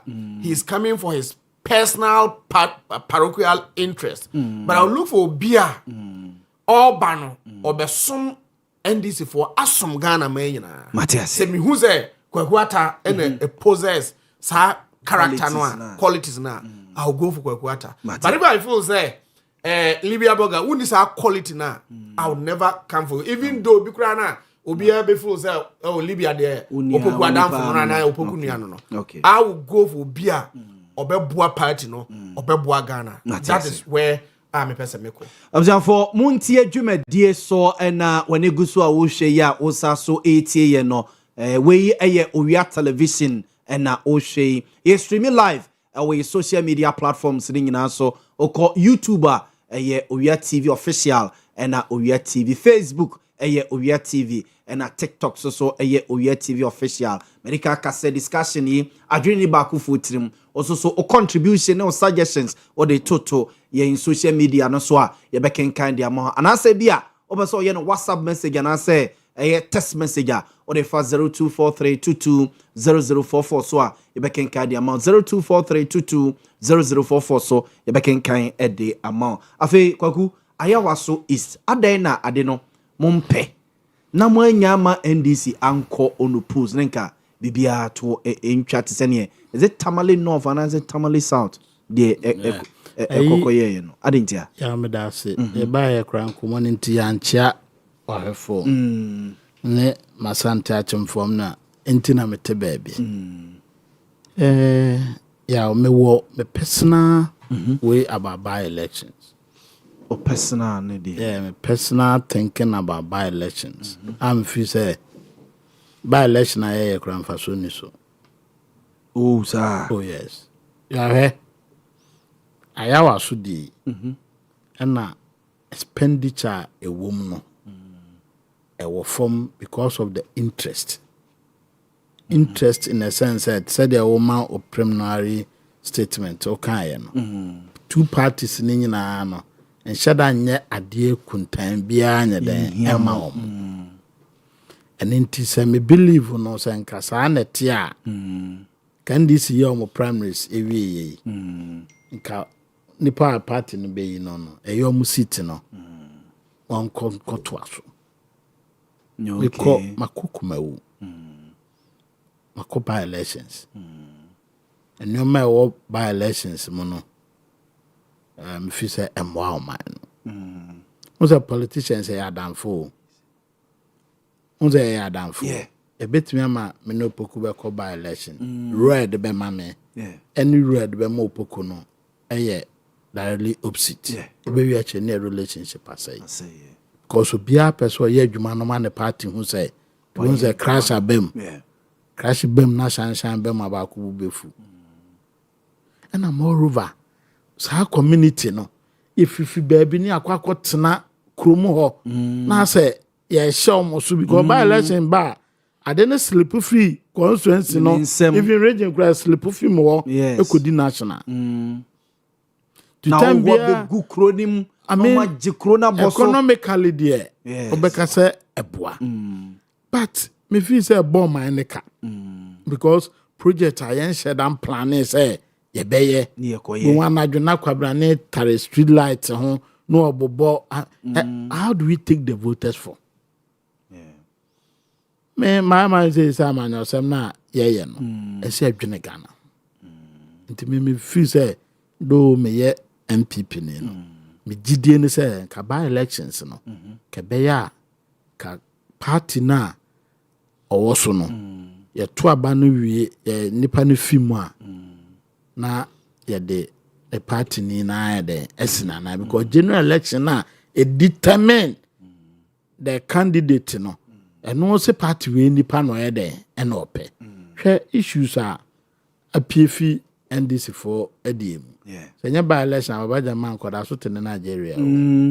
But now no the perception and politics enya no kura no a perception driven. So nipa na adwene ya ne say timika say we am on a contract. Wa anya adwuma no so we diska. Ba ya me no nyina nim say ya mo bi contractor ansa na be issues kama no. I just a certificate. Certificate no so I just a consultant na or that project no so no approve. So at what point and this ma contractor say J or J and wakodi. But I can say I talk of town and a form on microphone. Sana election people feel say the house, the seat of government no more ban. Because MPs need the kind of him. Yeah. And these MPs I'm going to tell my man say we'll be expecting you soon. Na general say what? As I'm assuming this idea we testing my popularity into Baba. Now I bounce by. If we actually Sana say don't get here. I didn't see ya say Ubia Koche TV or Koche TV. Letter. Yes. Ghana for in Pabonifo. I think yeah. MPs na true letter no one en charge da. Missy na pieces SP oba ko SP on kan was da mam scan go tot of ngo chama mangrove pencil ne ade nyina obisa wa de be mana na amfa ma no me de mano na o pieces che pencil obi pempi no che TV a o se den eye suban a ye nyina se enya ye nyina ntena se ni ntwam ba ye ntimi mihevu se ensi da en me sa so no ba man ka bi da why bi da anya se ma ye bi da mahu election any influence na your mama pay a year friend say flag bearer wa ma delegate bi 400 cedis send you so mo fanya chop money fa bi TNT have chop money 20 times say o delegate no dodo times delegate no dodo no him say is it 40 is that about 40 cedis 40 cedis 40 cedis times delegate no dodo o delegate do so chen delegate yes yeah, to 300,000. Assume is me 400,000 for 40 cedis. A time say 400,000. The whisker. Yes, got what I say. If we actually a general national chairman, what I omoko youth and women conference, our Cape Coast. And then your man a match for them to qua a buy. Oh, says party or power. And your position as your power. Party na 2 1 there so na start free the relationship a war the seat of government and the party no entem because your nyoma me no bi say party no ho na say chairman the chairman is the leader of the party but because of say your parties ni nyina shedanya resourceful ninti no the presidential candidate ni take the leadership role because ono na me appointment into more resources am be kwa koye dey be kwa koma no instead of say what's it was enough power na shift from the national party no to the presidential candidate by we are once the chairman no be ka say I was the chairman yeah deep power and the appointment there should be concessions. Which chairman are right? Oh, right. Hona omo di president chinzo ga say empene obejo power. No di chairman chinzo say chairman push you nya say amanfo be say onya strong. Na push and pull. Ene ya mpempi chairman ne president no mo ntama be bass. Ya na omo a e de confusion no bakase secretaries to president. Secretaries to president. I'm about to letter mo bi sesi a. Wabra president ni mo e. Na no ye BNC, ye time ABC NDC time ABC ye. I'm not sure that. Secretary to the president with mature letter. Green letter. Sa green paper no. No atro. Wa ma appointment sesi a papa no to me kan so to me go en masse. God in dinner troy. Because those positions in fa mani pa hono bi akwa. Secretary to the president. Yani e tade man here for. Well, nanado time Asante Bedie too manfo fi say or related to president or trusting or protecting and President Mahama time Dr. Callistus Mahama trusting yeah how many times now mo the appointment about once aberido yeah me kaisa one let us in one another Dr. Callistus Mahama that is it and to work and go say I can't try dey win from and to tell you now because appointment 7,000 now president man and you be a president in him. Do you then pass 7,000 or more appointment? No, we na only more face to face is only more. Sir, and this about Kroma. Na ebia minister na regional minister ntino ba krobia ma minister that na president came. No. Oh, nipa we so the president will receive you as to said there nipa no onimo do amo appointment oh we na we yo okay o mu shada bia unze obi dia no introduction introduce we na ye we na ye say we na and the president na onimo no there ka protocols ho te fi say eye na dwuma ba in true sense how can he know 7,000 people nipa 7,000 they are not ding ni aso mu nyina lam ti bolding pokumen say obe hu dodo no but enuntina ama godfathers na strong no o me the president adu me pede mama koro poku onti mesrel enunti sanyo mana ekoso your body politics mu no and the problem nye the strength of the opposition o but a weakness of your governance system no ma ekotia wa wotia ban so tia toa so wa monitor social media na say there ya hwe omo a hida 2 kabo ba omi adi nkro bedidi watem eno mo atimi twen this for no fene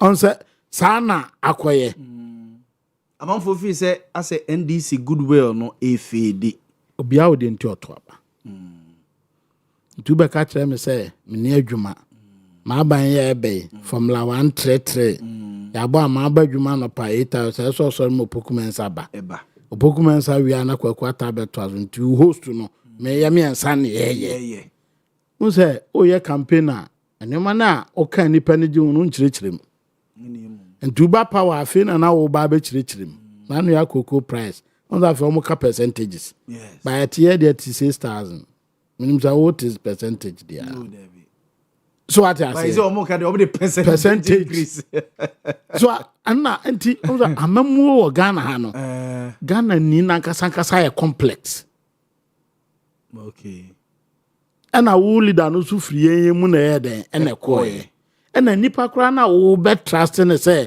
the bia obetimi adi no kura 100% amount so 2% na obetwia fam no nko atimi do ko position sa 7,000 no emu 2% obi ya fa ho no nko atimi do ko because e bia menim ya gba mama me o Canada ya gba mama me support NDC sa ba o ye no ne ba opokumensa wada ese maame no mo de aboa party ne ye bibi mama me no maame no so kan ne me ba o ha no opokumensa ne abe opokumensa si wo GMPC oba no aka chan me de nye party ntina mba ye o man ntina mba nti se we a party ni na per national service I go through the process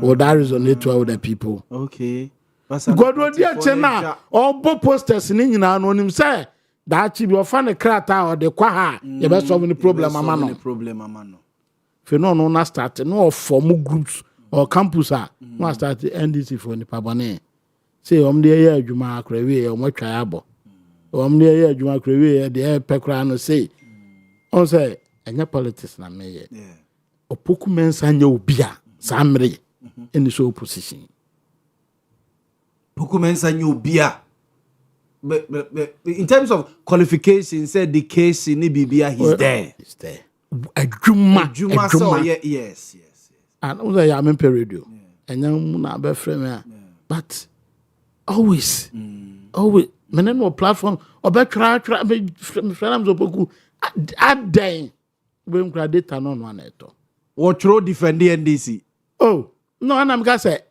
me comfortable say me netia man can't run am boa cause no maybe we be anka me twa na show no because of mutual respect we me no ntem why adwuma omo ye constituency chairman na me pɛ no as MC ba na me pɛ no say omo ma me bibi boy abono omo constituency chairman wo me constituency honorable Peter Baji na me pɛ no as MC okay but na mo say na me pɛ no say as a party no even deputy nadmo coordinator region kra no omo fa mali chale wa bre party no e bia kwani widiem mabono wo ho because o patapa and I'm also MPP for mabono wa gogo ho oh nya bro say pepa yes Matthias here yeah like yeah piano ngasa and to no say on amos esiano and community we dey assemblyman klo me no call assemblyman ade o man appointment nyo na DC da bi amfa and na me mpene o man farmer it say oni appoint oni bibia or to semeti here ya difference we am so NDC na me MPP ni but that's all money bibi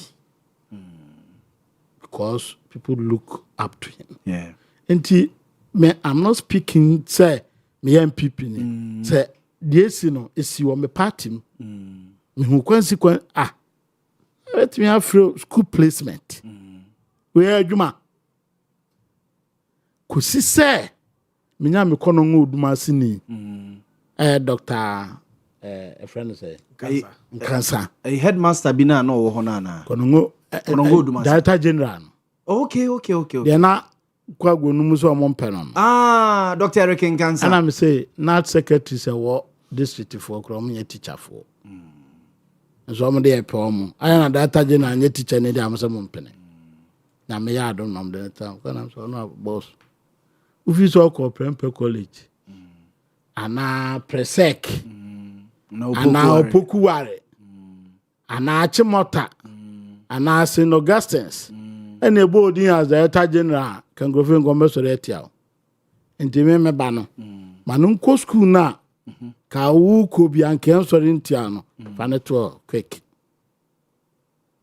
da me kan ati ase enti obi a onim am ye bi man no bia no ehun say me so metimi ade aboa no ba se na nyo no na wo ho a obefre obi no ono de ye ne business abra so ye party ni pa anya party ni keke o deputy regional organizer na fe untimi mmoa okwa no akopem mi wa nipa na president de natana ho no president na dwene mu no officer de nipa natana ho say o mebo party fo ba ne ya ho say na ye ton police ya your friend say ne says e ho na ye ton a mo so mo soja gu mutaka so pa MPP ni enye mutaka na beton mo so mo soja gu mutaka so pa police asema akwa poku mensa mebuza tio say na obi ti baby na oton sa de na enye minister no kura ho ni mo re okay because minister na de ebi obema quota say go parliament say go say Owia wawie parliament dey go akosi leadership so leadership na be distribution omu wi a onu so awie MP na oje ye no MP bi de be jiska MP bi de be ko MP bi so de be man chairman in the constituency and am say MP bi de be ko constituency na MP no de ko constituency no de ma chairman na nipa na chairman de no ba no MP ni nimba bi ofiri onim no me sa de mete doctor you are free so a na sorry how dare you nipa na wo de na ba no obedigi na hu say o related to wo anya sa your protocol 3 ya kwa asokore for mbenya 1 wa person call police bia na bia immigration there na immigration bia no founding party office okay ye ba ne atro so 120 yes ne ye ba ko na dem no ne 119 adentina yes ne ye ba sen adene ye ba ko pe ni abebodwa frɛ krofo no mo apply nti ni mandisi enim MPP na enim CPP tini de go obi enyi baako we wie na biem na enu a okofie yes ana odo particulars ayade aba odi aba nti makrumufo ni anwinwi okay ase ba sa so party for no so no so oh say baako bi and I'm say we a leader eso ye sharp and smart say bi ade na 5 a e bi obeka say train there for community two there one for be a family extended family one for party for no executives no so crowd so mbeto aba but unya bi this year next year ba no nya there to be okay and the modalities no ho but the otiache ni nim say we minister of interior there say me police I won na so there near there e mame because honorable mutakana ntimi va paper and co parliament say maybe GGT and that be for leadership Matthias and it yaw no man want to me come ha no ma be break cause na ya Ghana for no na me kura dem be am timi kura for am hihye me minim say nya de NDC for do mon sakura be ho da because it dienya some grade more degrees and masters and PhDs and easy and we are na goodwo na government no no na ekọ ave bedu time in leader no be so pa ye mo pensi na leader no magina nyina nim so wanwumre nso beto ampa nso no beto to yo bese bia no yo kasa onye and that affected us as a party okay into me I'm not expecting say inu baby into sa ayawa so friction we ya be yes our power player we party mu ya parties mu ya na kwa fa we ya ba because baba jama na olusuku ankrofobia ne beje oh yes oh party nim oh no we turn out no yes and go to on ga no abonti family leader opoku crofon no mu din kwa asem ka kire crofon za ba no mamu nkoto no za ba mo go ekọ dey emphasis na benya ekra ododo mon kodimudwa ade ne ebewie ni mon kodimudwa mi wa o say pa because turn out to me anu 30% and this queen meto belusu ayawa so is by election say turn out na anu 30% and above me dey on belusu. Ooh, yes. Say your constituency and I make us say for the opposite in there. He's eager to go and vote. Yes. All the time be and an chairman Neka say on the believe so mon crop for there or mo be 2016 there was voter party. Yeah. And you beat this by 1 million votes. Yeah, close to 1 million. 2024 voter party beat 1.6 million. Yeah. So what I say. And the party no honoma. Oh, incumbent no favor opposition for because opposition don't know power. Oh, dear one me. Oh no, when you cross us, I was a fatigue as I set in. And it will be some people Nibia a Jumo year 2016, 2020 no. Be no presidential candidate any abroad constituency be a which been sidano. Now, would judge one in a jahokwa. There were dada. The hotel afi bibianko nti ye bese mate kwagu atasa pon ye te ne kan mamenko opoku mensa hososo for the next 20 minutes na me de poku so eni nkomo poku ayawaso yi na de isa mo fanya we enti kura ma se mo kura na se Jubilee House anko ho ya se mo nke kam ho bia unze we de land deal anamboa mo de baby this issue about Jubilee House and party headquarters. I think that it's the figment of the imagination of our critics. They don't exist. Sir. Yes. NDC, yes, I Samekasebia, some key characters, key actors within the party, no. Omuni or my interest, but say a Kobasi a co-election this year. We go as a united, party. Front, okay. Ebimo kao na Baba Jama kwa no baby. And a kofan say omra me contest. Whoever will follow Baba Jama biano. I think I'm say your party platform be so. It'll be because na Baba Jama cry and say a man if you. And I'm so he's been penciled for a ambassadorial high commissioner we were Nigeria. Yeah. No, so anya no cre. Okay. Anya no cre. I'm say in the anche an official in appointment ne ba say your nominated on call you. I'm say me who says say abapen. But what I gathered is say Baba you be ana on pay ambassadorial position. Na ni nye ho. Say obey ambassador. You see, there are a lot of. If it's a Nigerian, na no umpe. If you so can say Nigeria, na no umpe. Nigeria, one of the one of Obama ambassador, North Man, UK, US, Palata. Opa Nigeria. And say, and they say the biggest economy in Africa. But you know, if I am right, there are many politicians, even MPP for crime. Many people are doing come. Me know be doing come was na Baba Jama de na we what the day now. Say UK, US, Canada, no more we had there. What the other day. Obua or prefer say obe stay in Ghana. Why offer a which is a offer and the Kwame and the appear could be. Now so Koyan ambassador a high commissioner or a young uncle, he won't go. What there's Obua on a personal interest. Obua or Ghana ha, it be a near maybe obeyeno. Obenya Sikana. All lusu niema bi as a lusu touch with the people. Why are isolated? That's what I got to baby. And the Baba Jama ba no. No personal interest or feels there he will be better off as an MP than so be ambassador.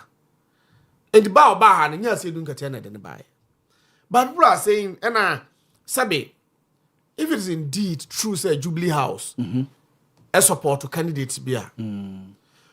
The Jubilee House controls the forces of state. Yeah.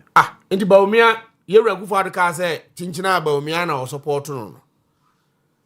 A day no man fan turn a chairman and winning. Who says and go for the car or pay Alana? And the Galan won't win. Yeah. Calambe winning. And there's no force in our body politica. A year mightier than the force of the presidency. If the president has said, say Obano, say the Mokan, and a penna. Now they are massive BBR to make sure. But this was a for a bidema Alan in 2007. Kufuor did not support Alan. Oh, sir. Yes. Opa Busa true MPP for no. One more MPP. Kufuor, I mean, Alan was never a candidate for Kufuor. What you go as my making? Matis Omsen a doctor nane. Then something came up and no so mo Emma Ubi Besso and I Alan by and I'm a boy. Yes, our story. Alan was never a candidate for Kufuor. What as my just look into about one say Mr. Tim Mekase politics perception driven. Yes. Whether Opoku a bit defended, say Yanokre, that is the perception. That is the thinking of the people. Yes. It will be difficult to change our perception. Oh, yeah. But me, I'm not talking perception. Matthias Opoku. I am talking because what as my making about the reality. The reality. Okay. As my making sana Baba any yes our position. What just look into it. Once you establish say indeed nankonya position kitwa bi Ghana ha and I will have preferred it to so back where high commissioner high commissioner or you in Nigeria yeah kwambusa say Nigeria na one pa o jawa to ababe Mr. Speaker high commissioner the retired politicians when you know akwaya no befe no I say baba onya akwara DMP so a senior NDC mu but you see Maken where we this is about say voter apathy. I don't think say apathy na abano. Idea NDC for and if you say be a buafu enunti ne yango to aba. Enye muhu. No. Say that part ne da honom anytime be apathy no ebe kofom bia no it favors the opposition. The opposition neba. I mean at this material moment no. And I say, I'm going to say the usual by election apathy na bia. That is how I would take it. That's how I take it. But generally, no. When there's general apathy among the populace, when it comes to by election, and I even general election, now it goes against the incumbent government. But in this case, no, a day na buying by wire, a ben merit to say, among for Buafu, and therefore they will not go and vote. Okay. For me, if you look at across the board, a Juma buying one, there's economic stability. Uyo maimwa yisika sem what to abandon and who a year. Menga say you drew heaven. Oh, a year pa. But a year. You understand? Yeah. And kwada omu ko suku. O share free SHS. The state ane womu ye buy baby ko drew. Ene anopa na mitie ananro anajo. Ida anro anajo ananopa. Na mitie news. Na omu interview Abri girls headmistress. And I think Benkum senior high school. Either Benkum was Nifan senior high school headmistress. I know because say aduano kura Bama omu nye baby emfa bimu. Me and I said it on another network. E okuma say me mi school am try there. Oko dining hall ya packing nuani gu ho. Ye nya stores ye nya baby emfa ngu. At the dining hall any ya packing nuani agu e monom ne ade. Oh yes.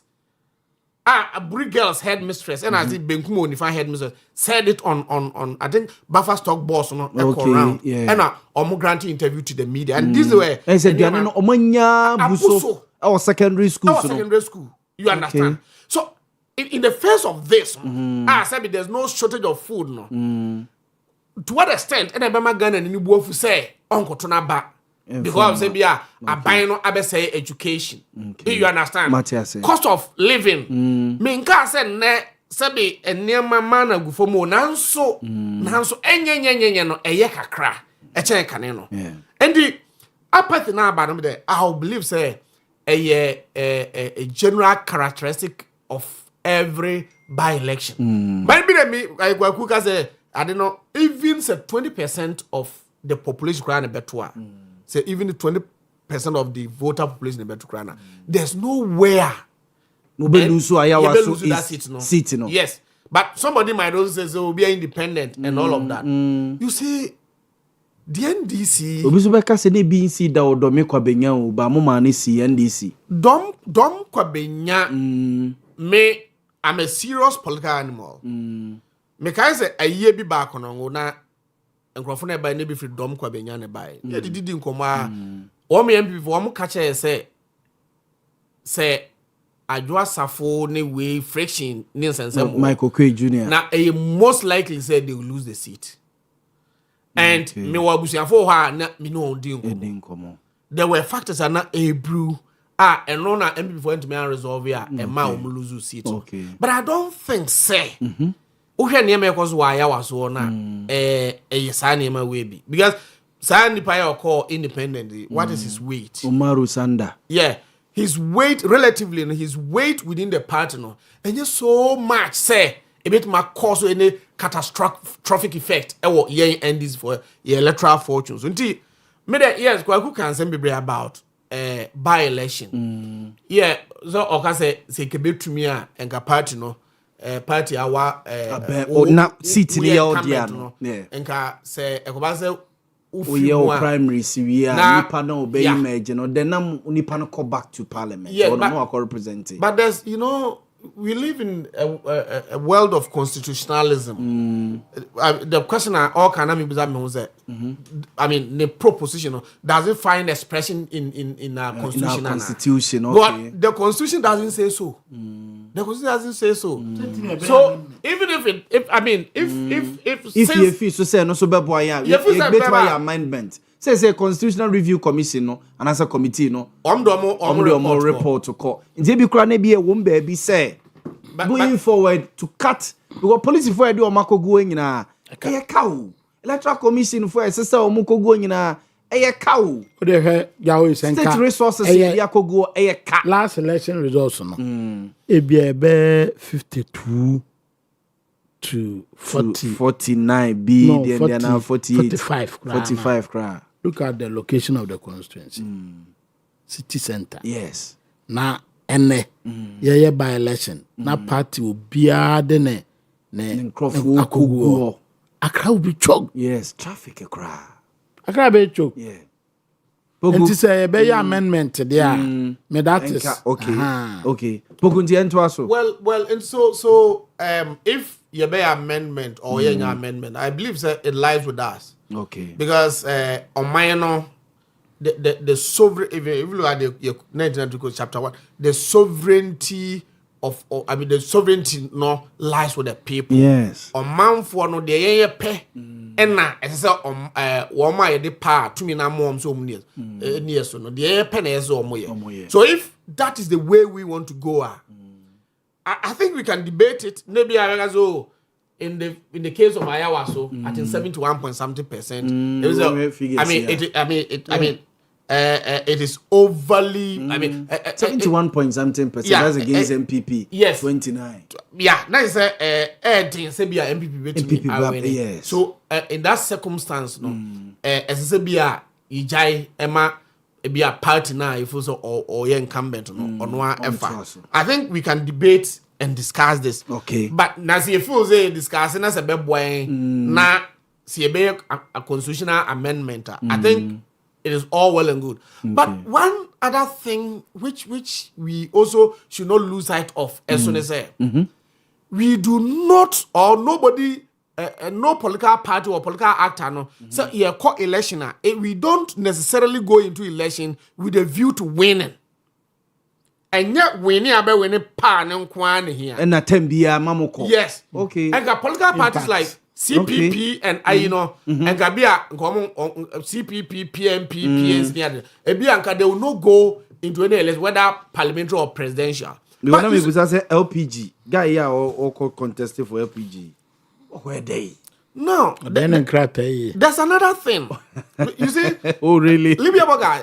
There's one thing that we lose. Some of us are political science crapping. You see, one say Obiko election this year. Now we believe Serbia in this MPP crown or is a party negu. And somebody also believes and this for ba pie crown as a mokrano is saying Mutimaya mode as there's apathy be asset in within your party no. And this your by election this year. It is a way of the our political party no and the best testing the political strength. Say and this was you're winning overwhelmingly and all of that, no. Now, are we losing touch with the people? Now, MPP for one is a party no. Are they gaining political strength? Now, how do you measure the strength or otherwise of a political party? This by-election no, is a way of measuring up whether or not our policies ebi our strength ebi enema bi wo your view a vision that do they resonate with the people. Okay.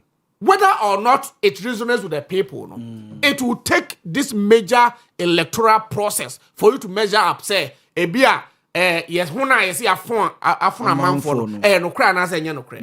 So there are pros and cons of some of these by-elections, but by ebi ya na ehame and say bia we marshal all forces. For example, if it is MPP, MPP do even though they are in opposition, they will move all their national, regional, constituency, former MMDCs. CEOs, everybody will be there. Then, NDC will pay, maybe your ministers, any other appointees, they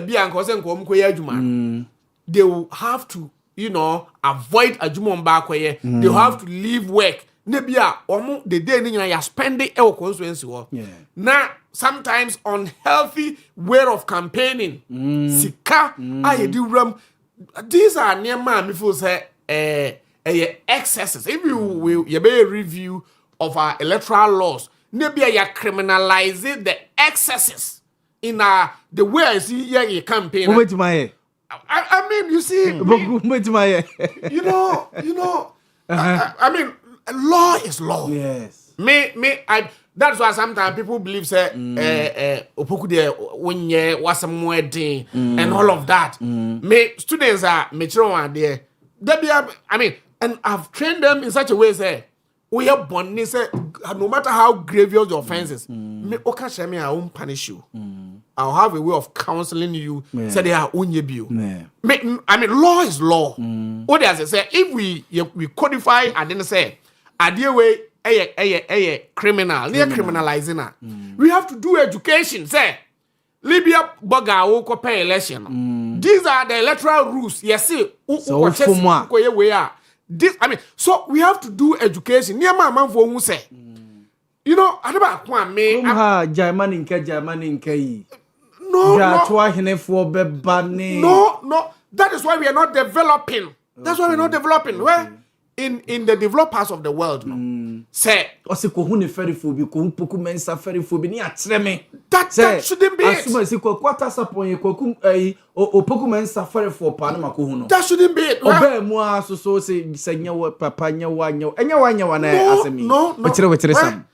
You see, I see Ghana, I'm running but on say, Kopoku me bow. On say, I also West Ogun. Yeah. Yes, vigilantism. Yes, vigilantism. The coalition 2024 na vigilantism or none. No. So you are semra say illegal, but no. Your baby no be this soldier need to. Yes. I could these videos ringing but I quite say yeah dimrika kwa semra no enye eden. You say we near the opoku. Okay. Advance wa ko by election. Near the Zoom be action, so no akwa adwuma na excesses aba. Nti general better say mama phantom. Anya adwuma. Okay. Because of the way we are trained, ya adwene no. And so sad no. And nti ama ayeden and the okano. I say that is the ideal situation. We have to move from Hokra if you want to develop. Because you are tuano, so be a baby awade. Na sembra ni nidi. Na no offer e krumo contain. As I say I would then is no offer no net ma. No abase we dem na obani gu na so enchire se twa. I mean, ube wi akire no na unhu de obeye. Mate. I don't buy that. We have to move from this quagmire of Gatwa and all of that. I believe that we have to resource some institutions of state, NCC, even the Information Service Department. We have to resource them. Make a beer, never say drew election time. All the Emra I war a battle. And Sabi said, Ubi Tom Ranoa, a soke on. And I see a young church, a month because we have this legal maxim say ignorance of the law is no excuse. Yeah. So long as our parliament for Hashem Rania Tragu Kratemuno. Say we a menana a fear do akun awote akumada francho. Sebi 1 class 1 dem da won to make kanya. Emra no kase won to make kanti so from rana ye de bechew. So what then also ye I do also ye say emra na se ye she mra no a ye were institutions of state as ye twa budget mom NCCE Information Service Department all those who matter no as I see a ye nkyerɛkyerɛ ye education ma wo libia boga wan go school da a wote amanse akura bi ase no as ye kyerɛkyerɛ o ma ate ase sɛ ade na wo kɔ no emra ni ti sei sɛ wo foma asotwe sei ne wo ho because anya saa ne ye go fa sɛ dwa me ka sɛ me sofo bi method sofo ba ko bi wono sɛbe no akodi bone o papa na he will not go or back on and when you bone was a clerical and bomb minimum no ne bo sombo yes o dey say sa clerical na methodist for their abom minimum no and some fata say sabi methodist ni a o ba sorry ye kyerɛkyerɛw say ye say ye papa ni bone ni even in methodism cry ye kyerɛ yen say your Bible studies, your Bible class, your there. Yen Methodist for and a Christopher, and see a dear who ram and you say moo, near do ram and you say moi, and I say baby a one. Yen say or Mamrano should be our Bible, and they say upholding the first. And it's all a Methodist near.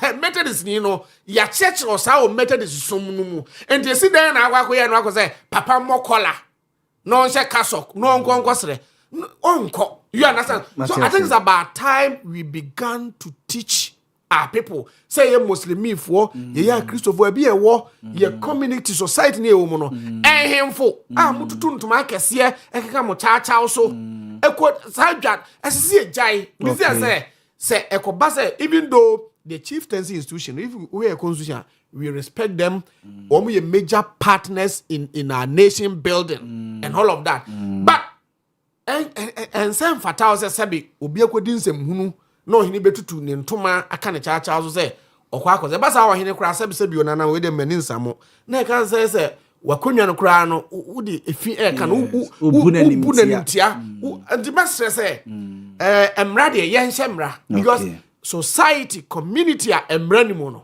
eya na e ba mpuntu a omo stagnated omuntimi nko ntimi de message say nate ye nhemra ye mamra no enadi ema manfo ni hu we must educate ni manfo hu mra no then they should also do education no mu say wo fom mra na asotwe e wo honi say de be ya ye bedi mra so na ma mpundu because where in every society a yemfa emra so die nya adwuma no sa community and society no eya na edin say mpuntuo ebekoso e wo ho de message say election aye ya basa ye hu ye ne ade no ye ya politicians ya ye na ye yodom ye na yema institution of state opposite for court system ne kra no it sometimes friends munkrofo ya judge ya o tie adwamu a oba ya mukotwifa no so yi o judge no kra without any prejudices to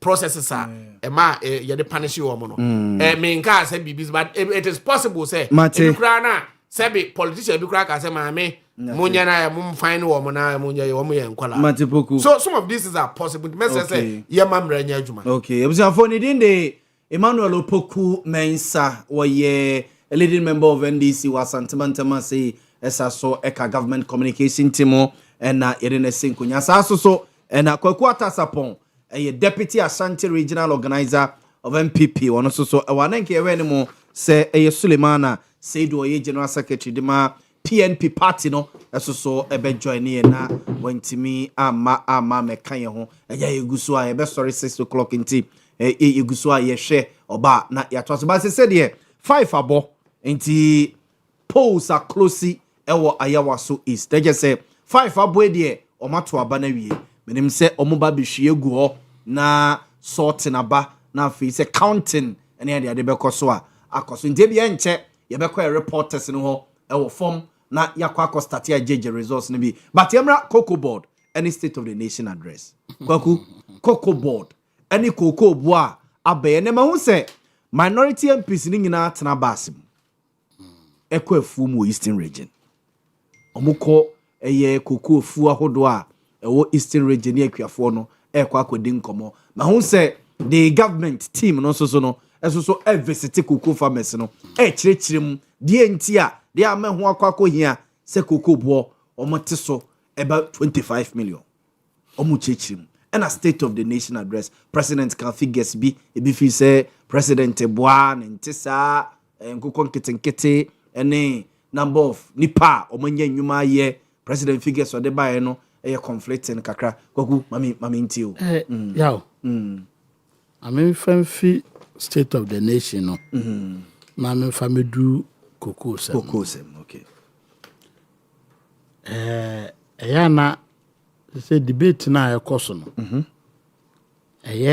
Union Mendes for Opoku Mensa mo ene mo media for as impression am creating ni say Radio Mahama o media akonwa no so da as afina waba samum that is the impression mo ya amenya okay records of economy obi dada o osana we yaba so obedi good 2012 to 2016 2016 yeah that time no na Professor Moss aye foundation no amano yeah from 2009 to 2012 no better yeah na adebi koso ya manyo se me mo am fi se emwa eninti na economy hu enkasa hu bebre ekoso no boa emwa no emwa ye nkwala esua de ena emwa ye nso ayete omanum ena ye amanyokuo no so no emwa ye adintia kasa bi te say ne president kra kan bi economy na say kra economy asa kra no 2025 rutimi to koko wan kwaje bosia economy na say yo to koko an kwaje bosia ba economy na ye pa no koko ni ase nya ska mom te beteso economy na say ne tua teacher fo ne nurse fo na ye adwuma nyina aka eninti sikasen kwa na ndc baaye omagye no as taxa omutimi tua ye ka ye di sikasei etimi di sikane bi ye wei edi sikane bi ye wei as a foundation or madam kanyansanim 1 year and ebetimi abase economic outlooks no 2022-23 de me kura me ye party ne kura no because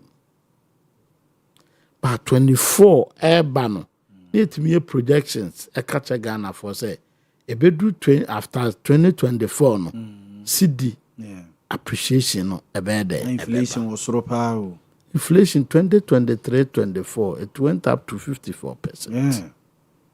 By if power na 21 point something percent. But ade bi koso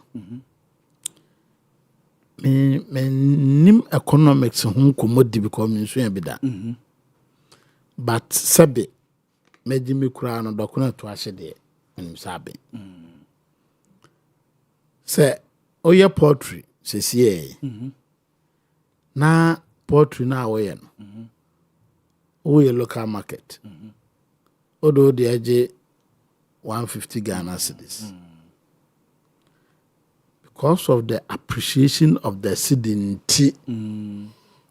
poultry na ye crefia brochire ba na ye pese ye twaso no ye nhemra ye di twaso no poultry farmer no Ghana no be sofa no be gain no be sofa because I just work 150 san wanya Ghana koko but to cost to ukra 100 cedis 90 cedis 80 cedis 50 cedis 50 cedis ubenya food chicken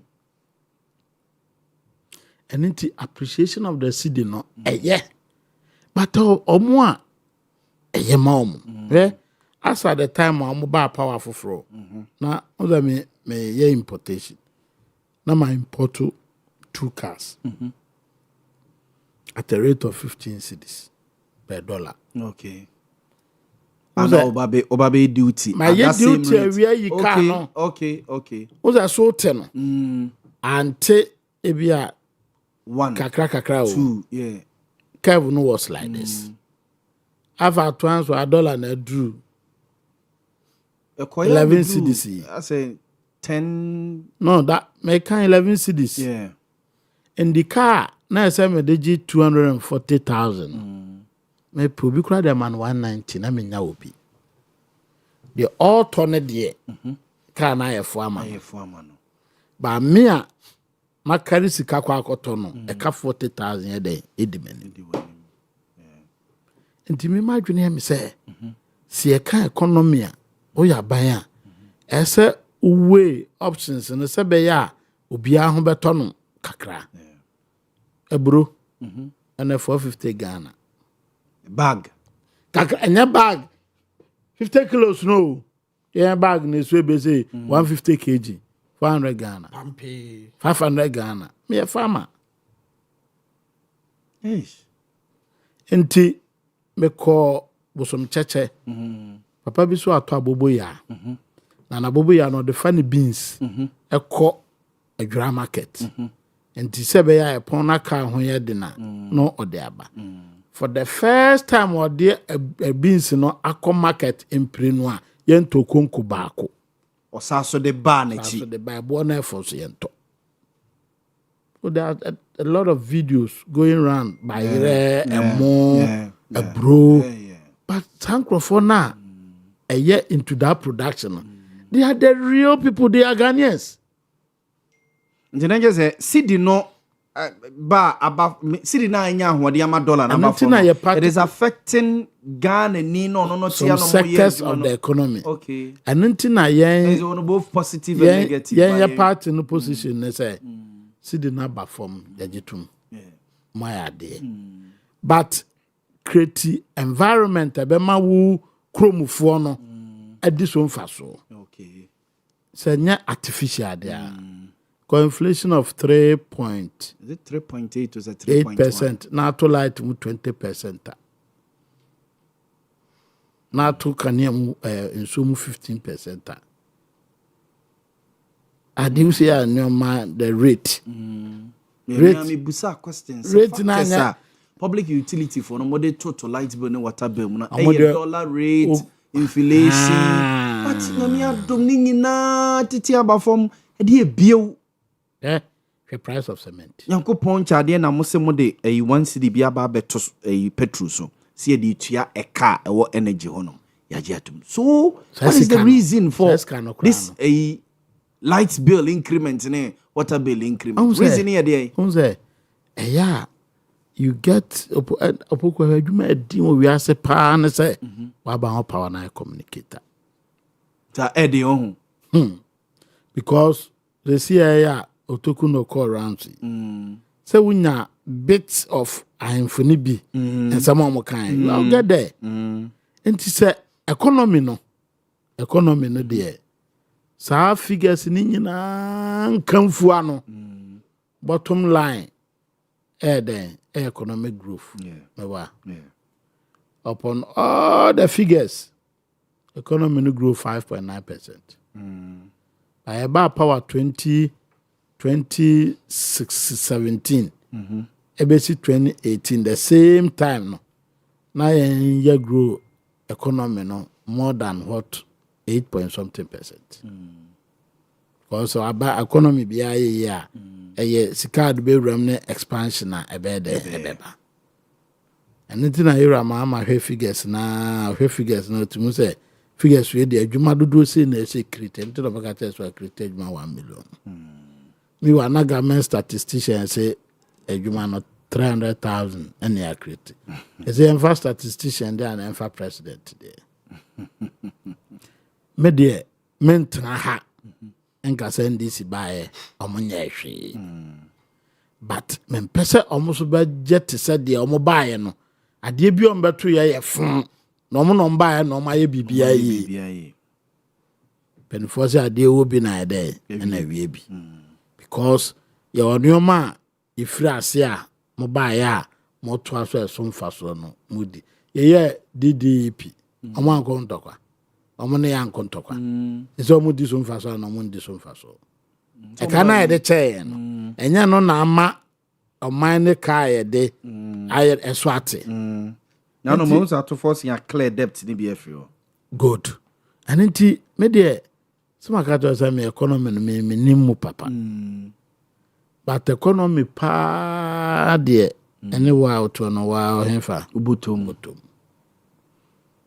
the double de enram ko twa board de asanti achem so de board de obo board abobo ya amma board abobo ya amma abobo ya 4 na ye kia load board abobo ya amma board abobo ya kia 4 ma na etumi efele kia abobo ya no mako 4 na efele 1 kia okay kia no omo sheba soroma ne tini sei no okay ne ka ne tini ye pe abobo ya no so no de we si so te se shade no omo shema ne dru sa level okay so load ni si wo wadwen be o se so ba yigu a na hu se ebi wo because kia load if a body draw between 700 to 800 sa body draw mako sa 700 to 800 na fele kia bako kia load okay nti so bit me twa body reno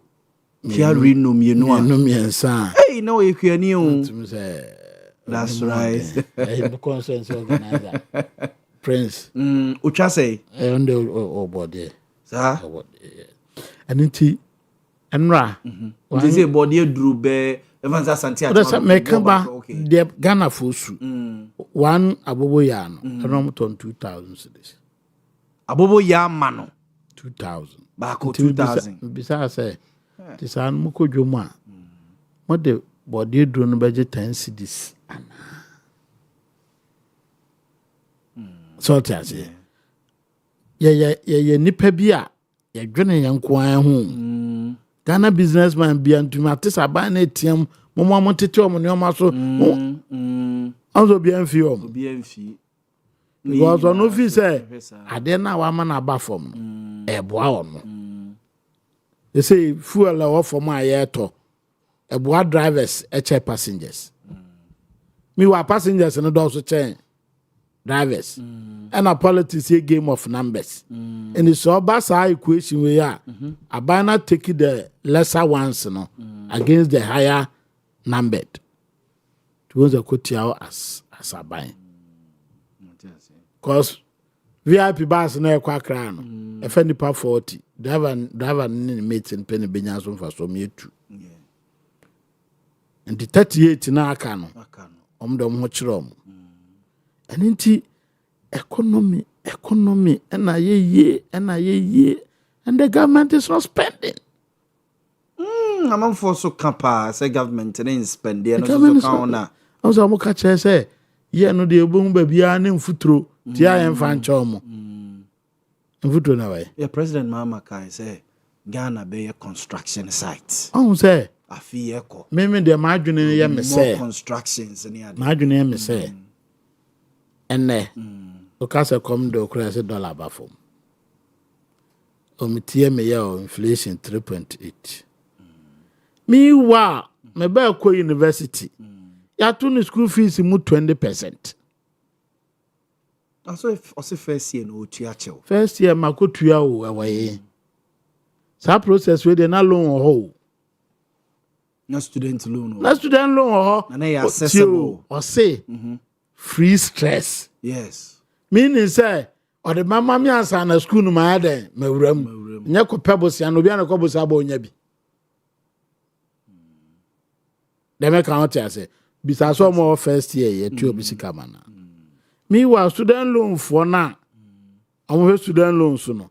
Omo na esa hwe stress free so. And this akwa to say, I say me ko pebos ya nkotua na kire o de amame. Ya meme no de benya bio. Ba nyo bia na benya bi. Aninti eya hwe the rate enkwala anko school this year. Na hwe even time okra na dodo na atimi koye. Ye bi school fufuro uru attack abaka school ni yenya mie. Me ba o tech. Ba ko tech ba ko Ghana Telecom o Accra. Aninti economy so be a importer. Say they are. Is Otwadi good. Cause see no. Okay. Those who be answer soon anyway. And intina emoa ba Ghana mo na yento na mo abu afumu. Matisa asem no. We wa Ghana mo no so ede. O de ya nwa mo na de kobi tuma. And inti ade ayeye no.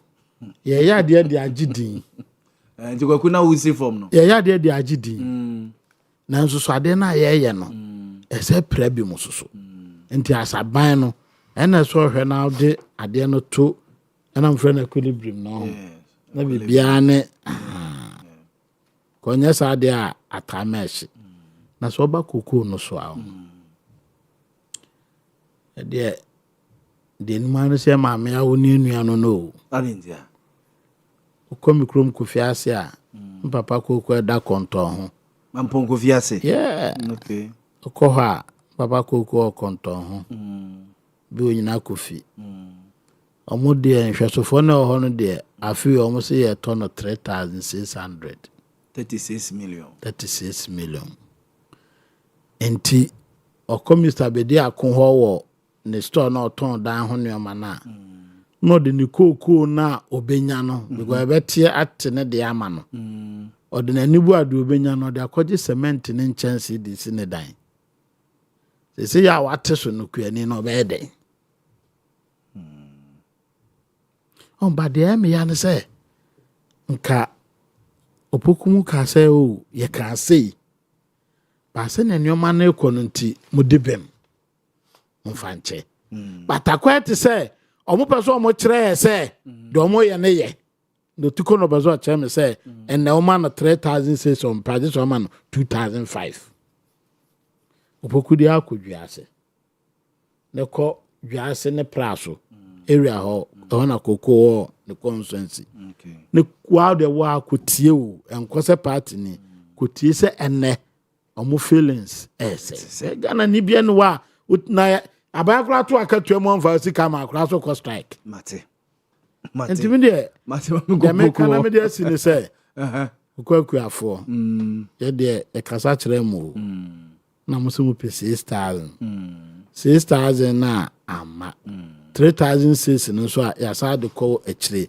okoka be ka to se Cote d'Ivoire for kura ate so fa Cote d'Ivoire for ho be am so mo de ko edwama so no ne bo no eso ate guarantee wa lawyer ni osuamra e ka se bibi e guarantee price a omo kire ase and even guarantee price agreement between me the seller and the buyer I don't think about the so na mfreme mate Nede Kwakwata Sapo ya Ashanti Regional Deputy Organizer of MPP. Amenko Opoku menso. Opoku, State of the Nation, any kuku. The be a unia I can't be seen. Yeah, the Owia economy now, you're a very positive outlook. Yeah. Oshe omaimu.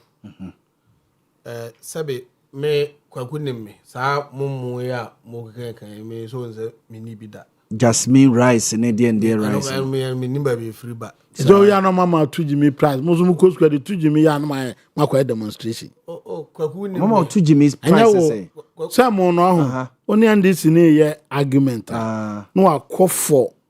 De enye den. De enye den bo no. O say ba de den no. Enti obo aye friend say Jasmine no bo say o mo personal to say no na say me wa also go square the 2 Jimmy adwan ma no akọ demonstration na abena rice no wan me se me mpem mo de so ma di na nwa mo da ba say Ghana mo ni bi ede me de local na de no mu na no me to te pantia sa me nchro wa okay na ya kire me ya kire na me do bi you see that's why I say bia me se me ni mo ne ade no me ntomo anwan ne sa ne ma ne me de fufu de bia fufu oh yeah poku de bia fufu oh busa kwaku sa abusa no bet me dia no pa wi enyimra na ajo sa na ye mo bet me see wow sister do my hair my hair sa me ba oh wow me fufu de me si kroma me busa hen na fufu e kama wo unya che o fa kwan su ano ano me no wadu awie me de fufu but kono mo MPP fuwe ba bia me uba ba bi na mete ho se me mo ate ho na edi nkomo a me nkwa na me NDC o mo nyina ye MPP fuwo sa oh yes obi on ba bi na ya omo ye odai no omo o se de kwaku ye me ya tumi ano mo no mo wo me mfini ade ba se na dem but you see sa koronguti boys ni sia oh yeah onkwane NDC ni na me school so me fra gogo bank kono na betna omo ho okay me ya wo no mfiane me school platform crowds dey ubakwa bia me nko a teacher ubia ye teacher for ni na me nko a onkwane NDC ba so me se na no kwasia me menda iwura kwasia da mu at 12 midnight na o type nyina na me was me tapu o respond to a man for I'll respond what about to be I'll respond to me Facebook I do respond no ma de kesipay on I'll respond to I know about say me respond I mean na you understand wow but MB before yai opoku amo na de 1.2 million that's 120 do nim say matters why 65 ni 70 cities that is 650,000 700,000 kanis kadada no nam say sir anwa say no poku ntimatete anwa I'm not me method mean chantro these are baby ametra okay why is all the kika answer so back from by electricity you understand oh yes baby I'll come to electricity and yaw the American say economy no enema ba for where me finance officer bi wa assembly o MPP ni mi money din na no me wa yi last year somewhere last year me o ha no ma ba program anopa na me twen na mo awia program na me twen ti bo wa no afre me op Mr. Chale na James do some man one time come am say aden o se masa no okoyi cars 2 cars 2 no okoyi ye no I think I have the figures here. Okay. Oka agent na no yi car no man no. Oye so na wa prepare onim the already price utua. Oye ana so kan me more over 700,000 kan this kadada no. Na say 700,000 700 million. Yes. Okay, 70,000 Ghana cedis. Yeah, oka when me no bomu. Cars ni me no na okoye no duty our reserve I mean what saving no. Okay. Because of the appreciation of the city. Okay, Matthias. City not strongly appreciate against the dollar, euro, pounds yeah. And my the kwaku phone bi no my friends there iPhone where no tap wo yi no so am say I do say yo iPhone I do say iPhone 13 iPhone 14 15 16 dollar no say am say dollar na dey to yes and you are no chale me ene ma me send this car na to be breme so the point must be made say the economy no you are managing now to the extent that so we a businessman there's that relative stability you can predict with my planning. Okay. There's no such volatility within the system. And it favors the business community, business people, no. The business Accra business. You understand? Kumasi business in favor. Nya Kumasi so ni business. No. Okay. Libya, we are no free. Internally, the business person also no. Taxes be a gu and near so VAT. I mean 21 point is it 5? Yeah, so about 20%. COVID levy, e-levy. We have taken away all of these taxes. Now introduce me sabe me krasini ba bia da kuma ba kuma say na me am so ma me fa ai Lancaster na me nkoya na me fa ai Golden Bee na me nkope ai bia ye de bill ne be bro na sa mo COVID ne yi no na ededa so. And at least oh, na say question abusa there. I mean, a law. It's a matter of law. So long as I ain't repeal him, Rano, it controls the law. No matter, even if it is a bad law, say a repeal we must respect it. And that's why we went through the processes. A year free on. Now all of these are the relief. Abregan, you know, fertilizer you using on my. You are talking about how. Quickly move to cocoa. Now fertilizer ye dey mark ya for near you know. And now we call me crew ma come down Francho na no me call they are complaining say but fertilizer and there ne boa ba form. Cocoa brain nail die one die thing the bo spray ye cocoa so ne ye food here so no. Ye the dollar ne cra. And all of these no about form. So you see that the farmer no anya relief agric input say be a pumping machine I mean irrigation I mean mfo ni ade no e drew patranum ni ade a machines e be use ni ade na ba form then say metal fuel say be a pumping machine wo di ko tunsuo ma twen agu mfudie so a petrol na wo di be gu mfudie no so no because of say you manage city ni ye ni no now can you not dollar here 15 cedis ne actually no and maybe 10 cedis 11 cedis so what it means there the Quenino will spend less say or the better fuel no you are talking about the electricity and me electricity boa kosro ensio na no me ko me krom na ma me abrewa bia me ko no fie no no kra fie ya no so water bill by 1.5 that's 150 cedis to me idea ne boarding you understand. But we shouldn't also lose sight of the fact that aside from say inflation is an money na ye de to anyinam buomu no automatic adjustment formula no. Yeah. I mean, ubeka IMF deal ya money MPP for ne IMF ye no. Na e wo mu say one ye revenue base no e wo form. Now, where abra ye take over from you no.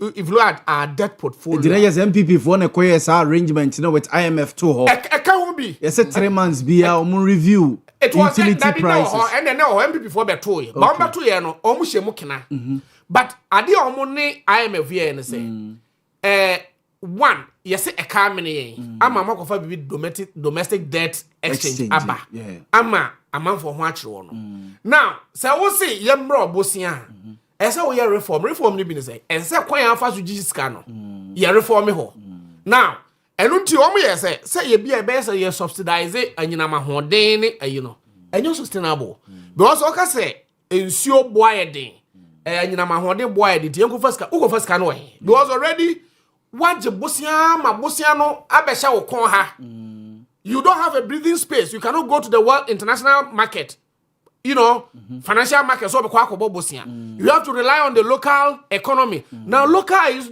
that exchange away ni grant no amanfo bi agi why a bond untumi nya sika ntua interest no kra na kapese what your principle so e say ne sa anyina mahode no e say de yetutum enti en hye ya MPP for ne ayimu ye now ye buy and I believe say senkenye say ya manage economy ni ya nka bia electricity boy kra bia nka be ye west do you know why IPPs independent power producers omu produce anyina mahode ese say ye ma omu ska no na MPP for nye ska ntua enu te na dum so esan buy no ene me no ka say ya reforms e wo the energy sector IPPs menye so say ye do omu ka Kesibia ebroso a abi o senka koma what is omo kasa I togbe afede asogli yes so me asogli what shutting it down you understand and the mesre say ensuo ya say sorry nyina mahode ya se ne boa ya den no sabi se wunya nyina mahode na ne board ya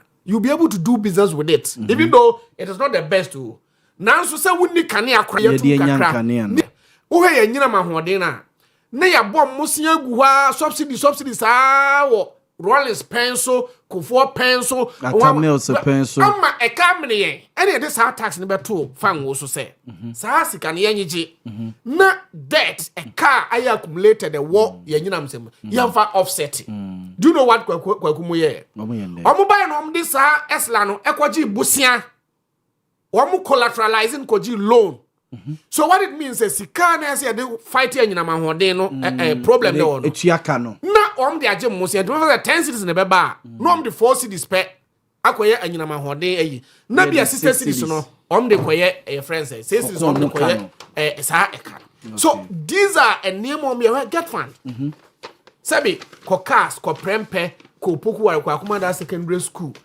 kofia JC ni school bia be ko bia Ghana ha no womu ni nkonya school bia be ko bia womu ni mpa eda so adentia I'm that from adentia ni nyina ne say ye ni sika get fund and also you see get fund Rollins de buy sika na eba mu nyina say yemfa nye educational infrastructure e bia be ko KNWC Amsterdam near you know bezo almost lecture hall almost lecture theater whatever ebi wa amse ni aye nkonwa ne supply ebi ani ya twro car ya cars buses you know headmaster for car o mutram ne ade but o mu ko ji sika busia they collateralize it no mu de be dey busa wonum busa so your problem ani o mu nyina ye prudence na ni the management of the economy and until na ye ba ye no ye de emre bia ba say ansana we ye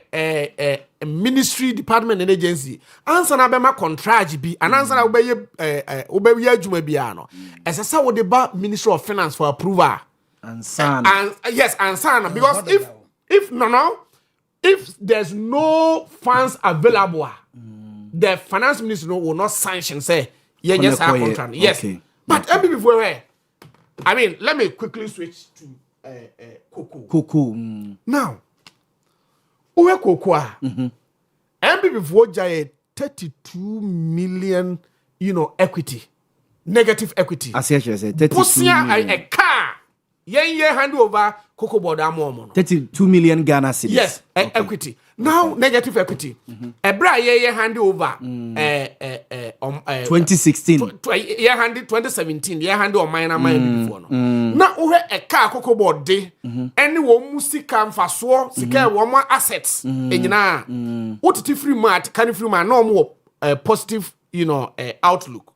Yanya negative Omoka any oma japade or na japade no do so che eka. Okay. But ene ye ba no eka do so che japade. It is say eka ne abeje. Now every before time. Mo say mo ye database, mo collect database of farmers, mo can yakuafo, mo ye census, mo can yakuafo. Do you know how much they spend? They spent $10 million. $10 million. Now we are no free fumigation. I'm saying we are fumigation of cocoa farms, and I'm about $230 million, dollars. Then we are no free cocoa rose contract. A car the jaya 26 billion. Ghana cities 26 billion. Now 26 billion. Woko ano wo kroma was anti achim central south central. Ene woko kwaku mo men namnom woko asante achim south. Woko offense north ta kwayem ankonom ne nkwadua nonom a. Ta kwayem kwan yem futu kwan. Enti sa 26 billion. So the cocoa farmer didn't benefit. You understand? And now, for bibi handing over nota de mayen. Any who say. The anti-smuggling task force aba. Anti-smuggling task force say.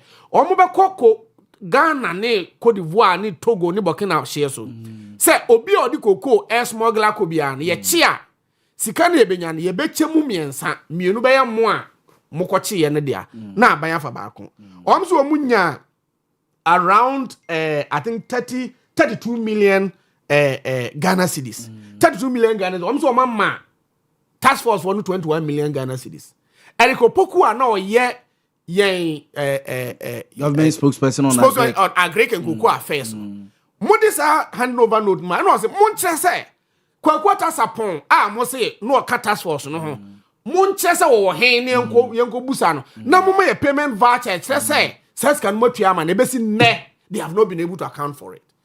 Abusiafo mo hwe me de me pache nyina say sane ma we nyina ye ka MPP fo na boagu ho kokokwe nti wo so mo dwi kokokwe ni ho a sa debt eka bebre a mabubo obodin no no mo dwe mo ho a den na o ma emphasize kana ama mo akuafo na o mo de ewasa o muslim so to speak because they have not been able to establish say indeed sa koko kwan no ye wo ta kwayem anase ano wo kroma wa asante achim central na wo ye no free ho a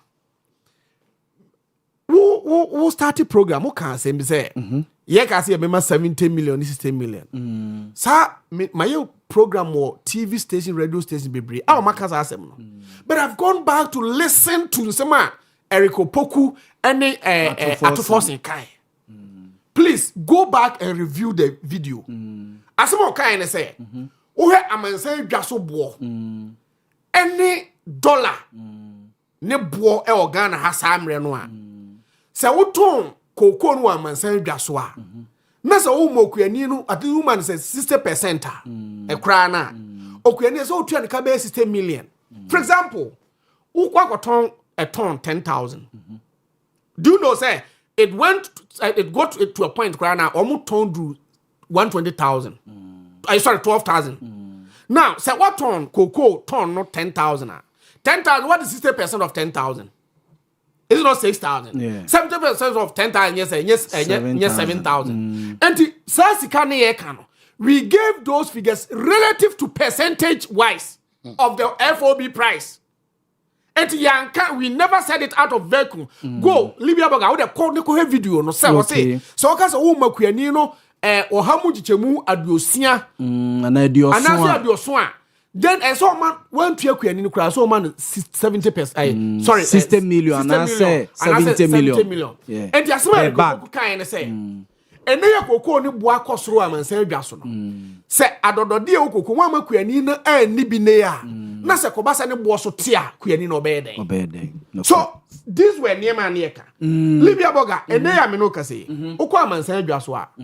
Koko ebra na ye last year August na ye what do you call yeah peg yeah cocoa price no na international market no FOB price na say a job mine so not only 7,200 and 7,200 no last year a koya could do 10,000 at the point it me could do 13,000 $13,000 no the point was say a buyer the ebera June July nim and it started saving December crown and your bad.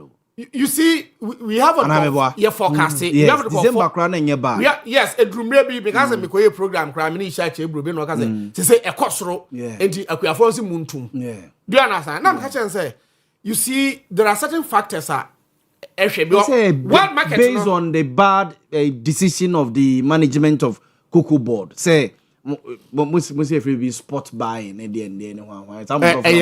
Say, Quack secondary school to Yentebro. Yes, some forecast me transier to say, they we bo. I be saying that is that we forecast. That is how we do it because once at the point and near 7,200. Yes. It is 7,200 no. Any ezo any kwenino Yaman Krayaman be at 36 million. At the end it drew maybe 31 million your tomb call 36 million. Now my member we chairman Sama to us. Where about 50,000. Yes, about 50,000. May produce 7 for cost. About 50,000 metric tons are near ton. About 50,000 metric tons. Let's say what was near ton Libya.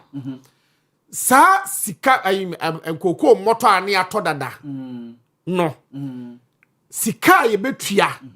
36 million.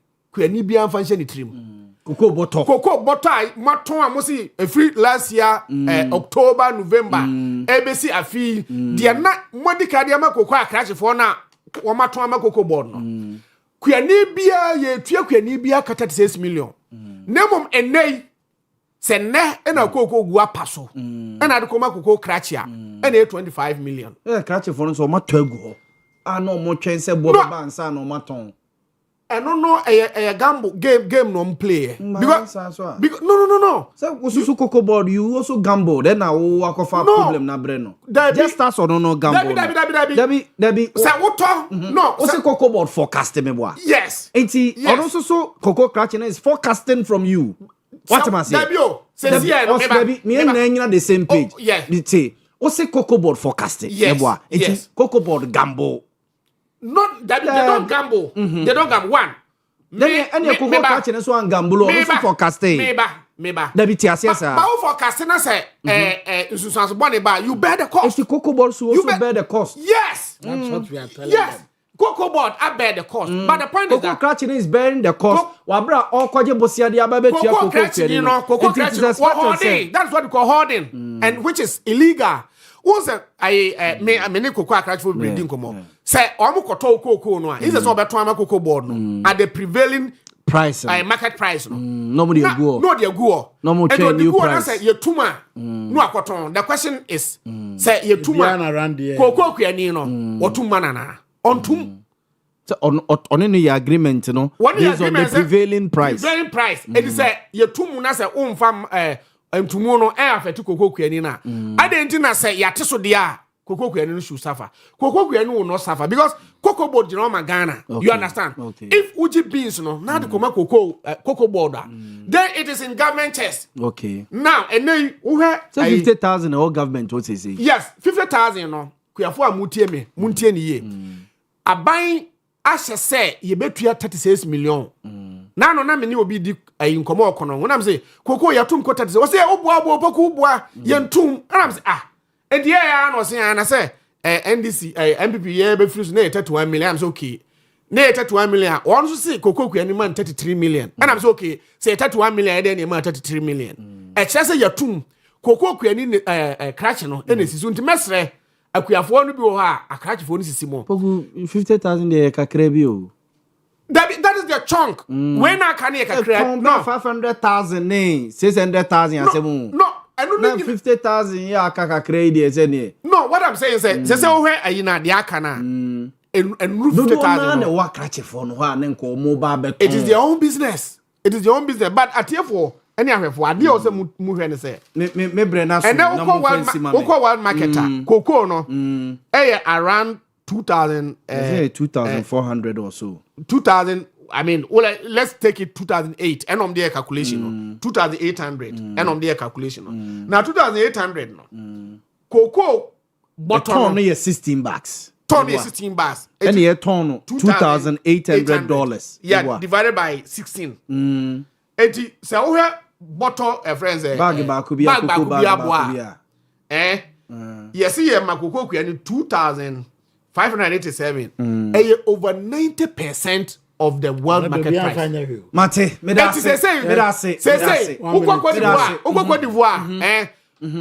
difference a day in Cote d'Ivoire for one term. More than 13 million. Mate. More than 13 million. Who's say? 10 seconds. Say I'm now power and cocoa, but I'm the budget. The budget 36 million. Ya ba ben mu. Cocoa su ti o. Momo ba ben. Ya ba ben mu no. Cocoa su ti o 17 18. Ba bo na ba na twato no. Ye tua sa makuafo no. No puni okoto o this canoe. Yes, Mekai. Mobile no puni wo court case. Na court case in be 8 years ni. Na in relation to Cocoa Board. Na ban say opuna fa kwan bi so af ayes ka bi to oje. Abanje anye Cocoa Board for no. Ba mo say no le prosecute. In the 32 million na mo kan. Opuna dia ne kan ho an enkan. What are you talking about? Ada opuni Cocoa Board. And a walk MPP Cocoa Board. Ibrahim Edu Susu Cocoa Board. A Cocoa Board institution. Meba no le prosecute. Oh, tie. No le prosecute. Entry say the accused person has been acquitted and discharged. Obekaya yema you no le prosecute Dr. Asin Jachukwesi. Yeah, man, Nole Prosecute. Do you know what Chachuchikata did? Chachuchikata rejected the Nole Prosecute plea by the Attorney General. Because that favor say grant to Nole Prosecute. You're interested in the case. It doesn't mean that you are acquitted and discharged of the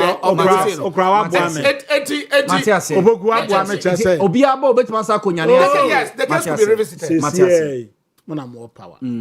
And I must see Coco no yatisu because and I can also found a war perception. I found also can MPP for na my boss and I can baby I never one on the edge. Momo by and I was there be a nibby. And the fan who could be. And the other Nabaka Castle. No, put the emoji there. And Nama, young, and facing a day, and check. Mede Opokwe, Makacho, Monsieur Juma, Ed Ting. All politics about power na communicator. Ukrum for netio. So was 2005. A year chain 3,006. It's more bags of cement than before. Oh dear, I am Ghana in sa argument. No, the Ghana ni pen say would have found 3,006 in the day. A man.